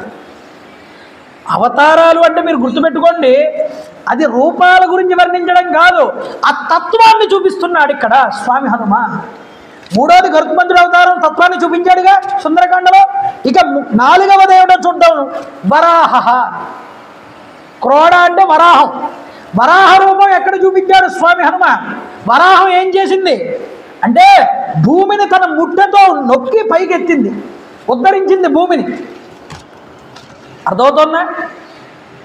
ఏ విధంగా వరాహావతారంలో వరాహ భగవానుడు భూమిని ఉద్ధరించాడో జలముల నుంచి, ఇక్కడ స్వామి వరాహతత్వాన్ని చూపిస్తూ దుఃఖంలో మునిగిపోయి ఉన్నటువంటి సీతమ్మని భూసుతని తాను ఉద్ధరించాడు తన మాటలనేటటువంటి శబ్దము చేత. కాబట్టి వరాహుడు భూమిని ఉద్ధరిస్తే హనుమంతుడు వరాహతత్వాన్ని పొంది ఇక్కడ భూసుత అయినటువంటి సీతమ్మని ఉద్ధరించాడు. శోకసాగరం నుంచి ఉద్ధరించినటువంటి తత్వాన్ని చూపించారు ఇక్కడ. అందుకనే ఎలా చూపించాడు? ఆయన అరస్వహ, గుర్రం ముఖంతో ఉన్నట్ట. ఈ గుర్రం ముఖం ఏమిటండి అంటే హయగ్రీవుడి యొక్క అవతారం. హయగ్రీవుడు అవతారం పరిపూర్ణమైన జ్ఞానావతారం. ఈ జ్ఞానమే హనుమంతుడు. శబ్దము, ఆయన మాట్లాడడమే గొప్పదైనటువంటి సిద్ధి. వాయుపుత్రుడు కదండి.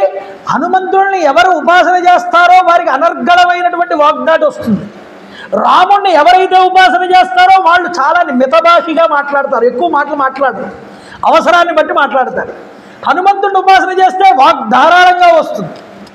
కాబట్టి ఆయన తన శబ్దము చేత మాట చేత వరాహతత్వాన్ని చూపిస్తూ ఉద్ధరించాడమ్మని, మాటతో జ్ఞానాన్ని కలిగించాడు హయగ్రీవుడిలాగా.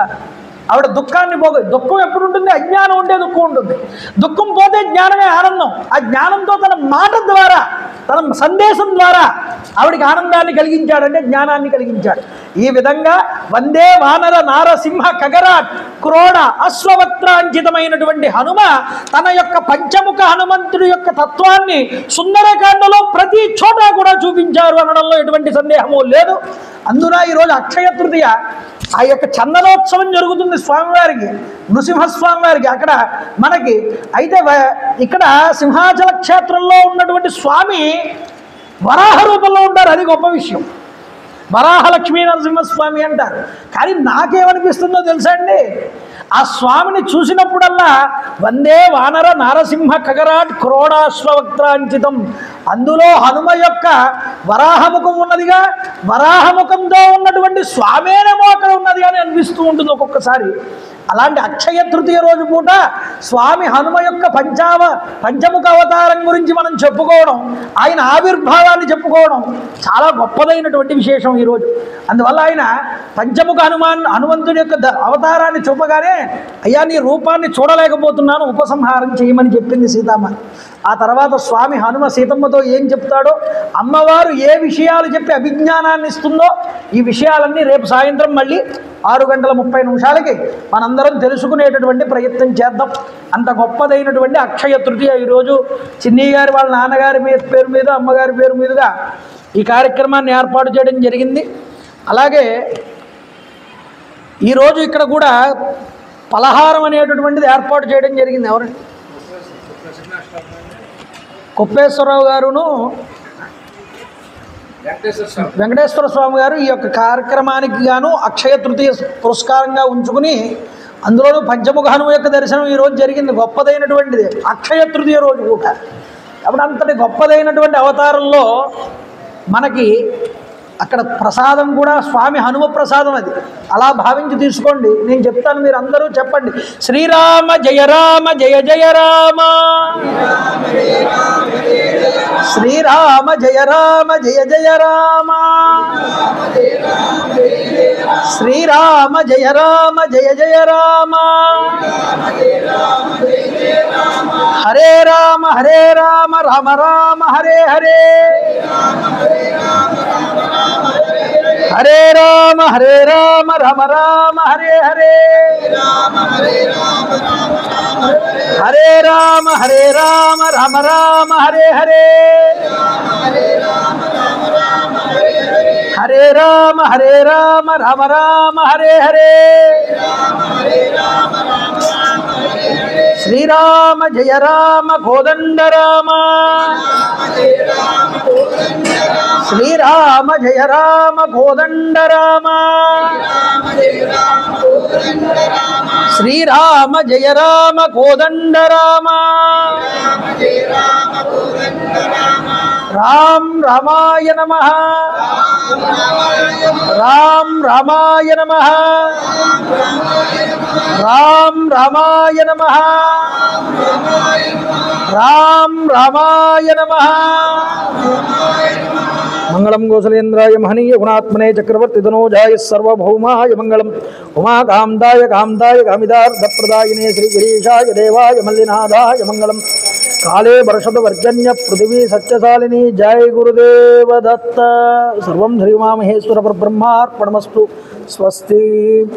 గోవింద గోవింద గోవింద. హర నమ పార్వతీవదే. హర హర మహాదేవ.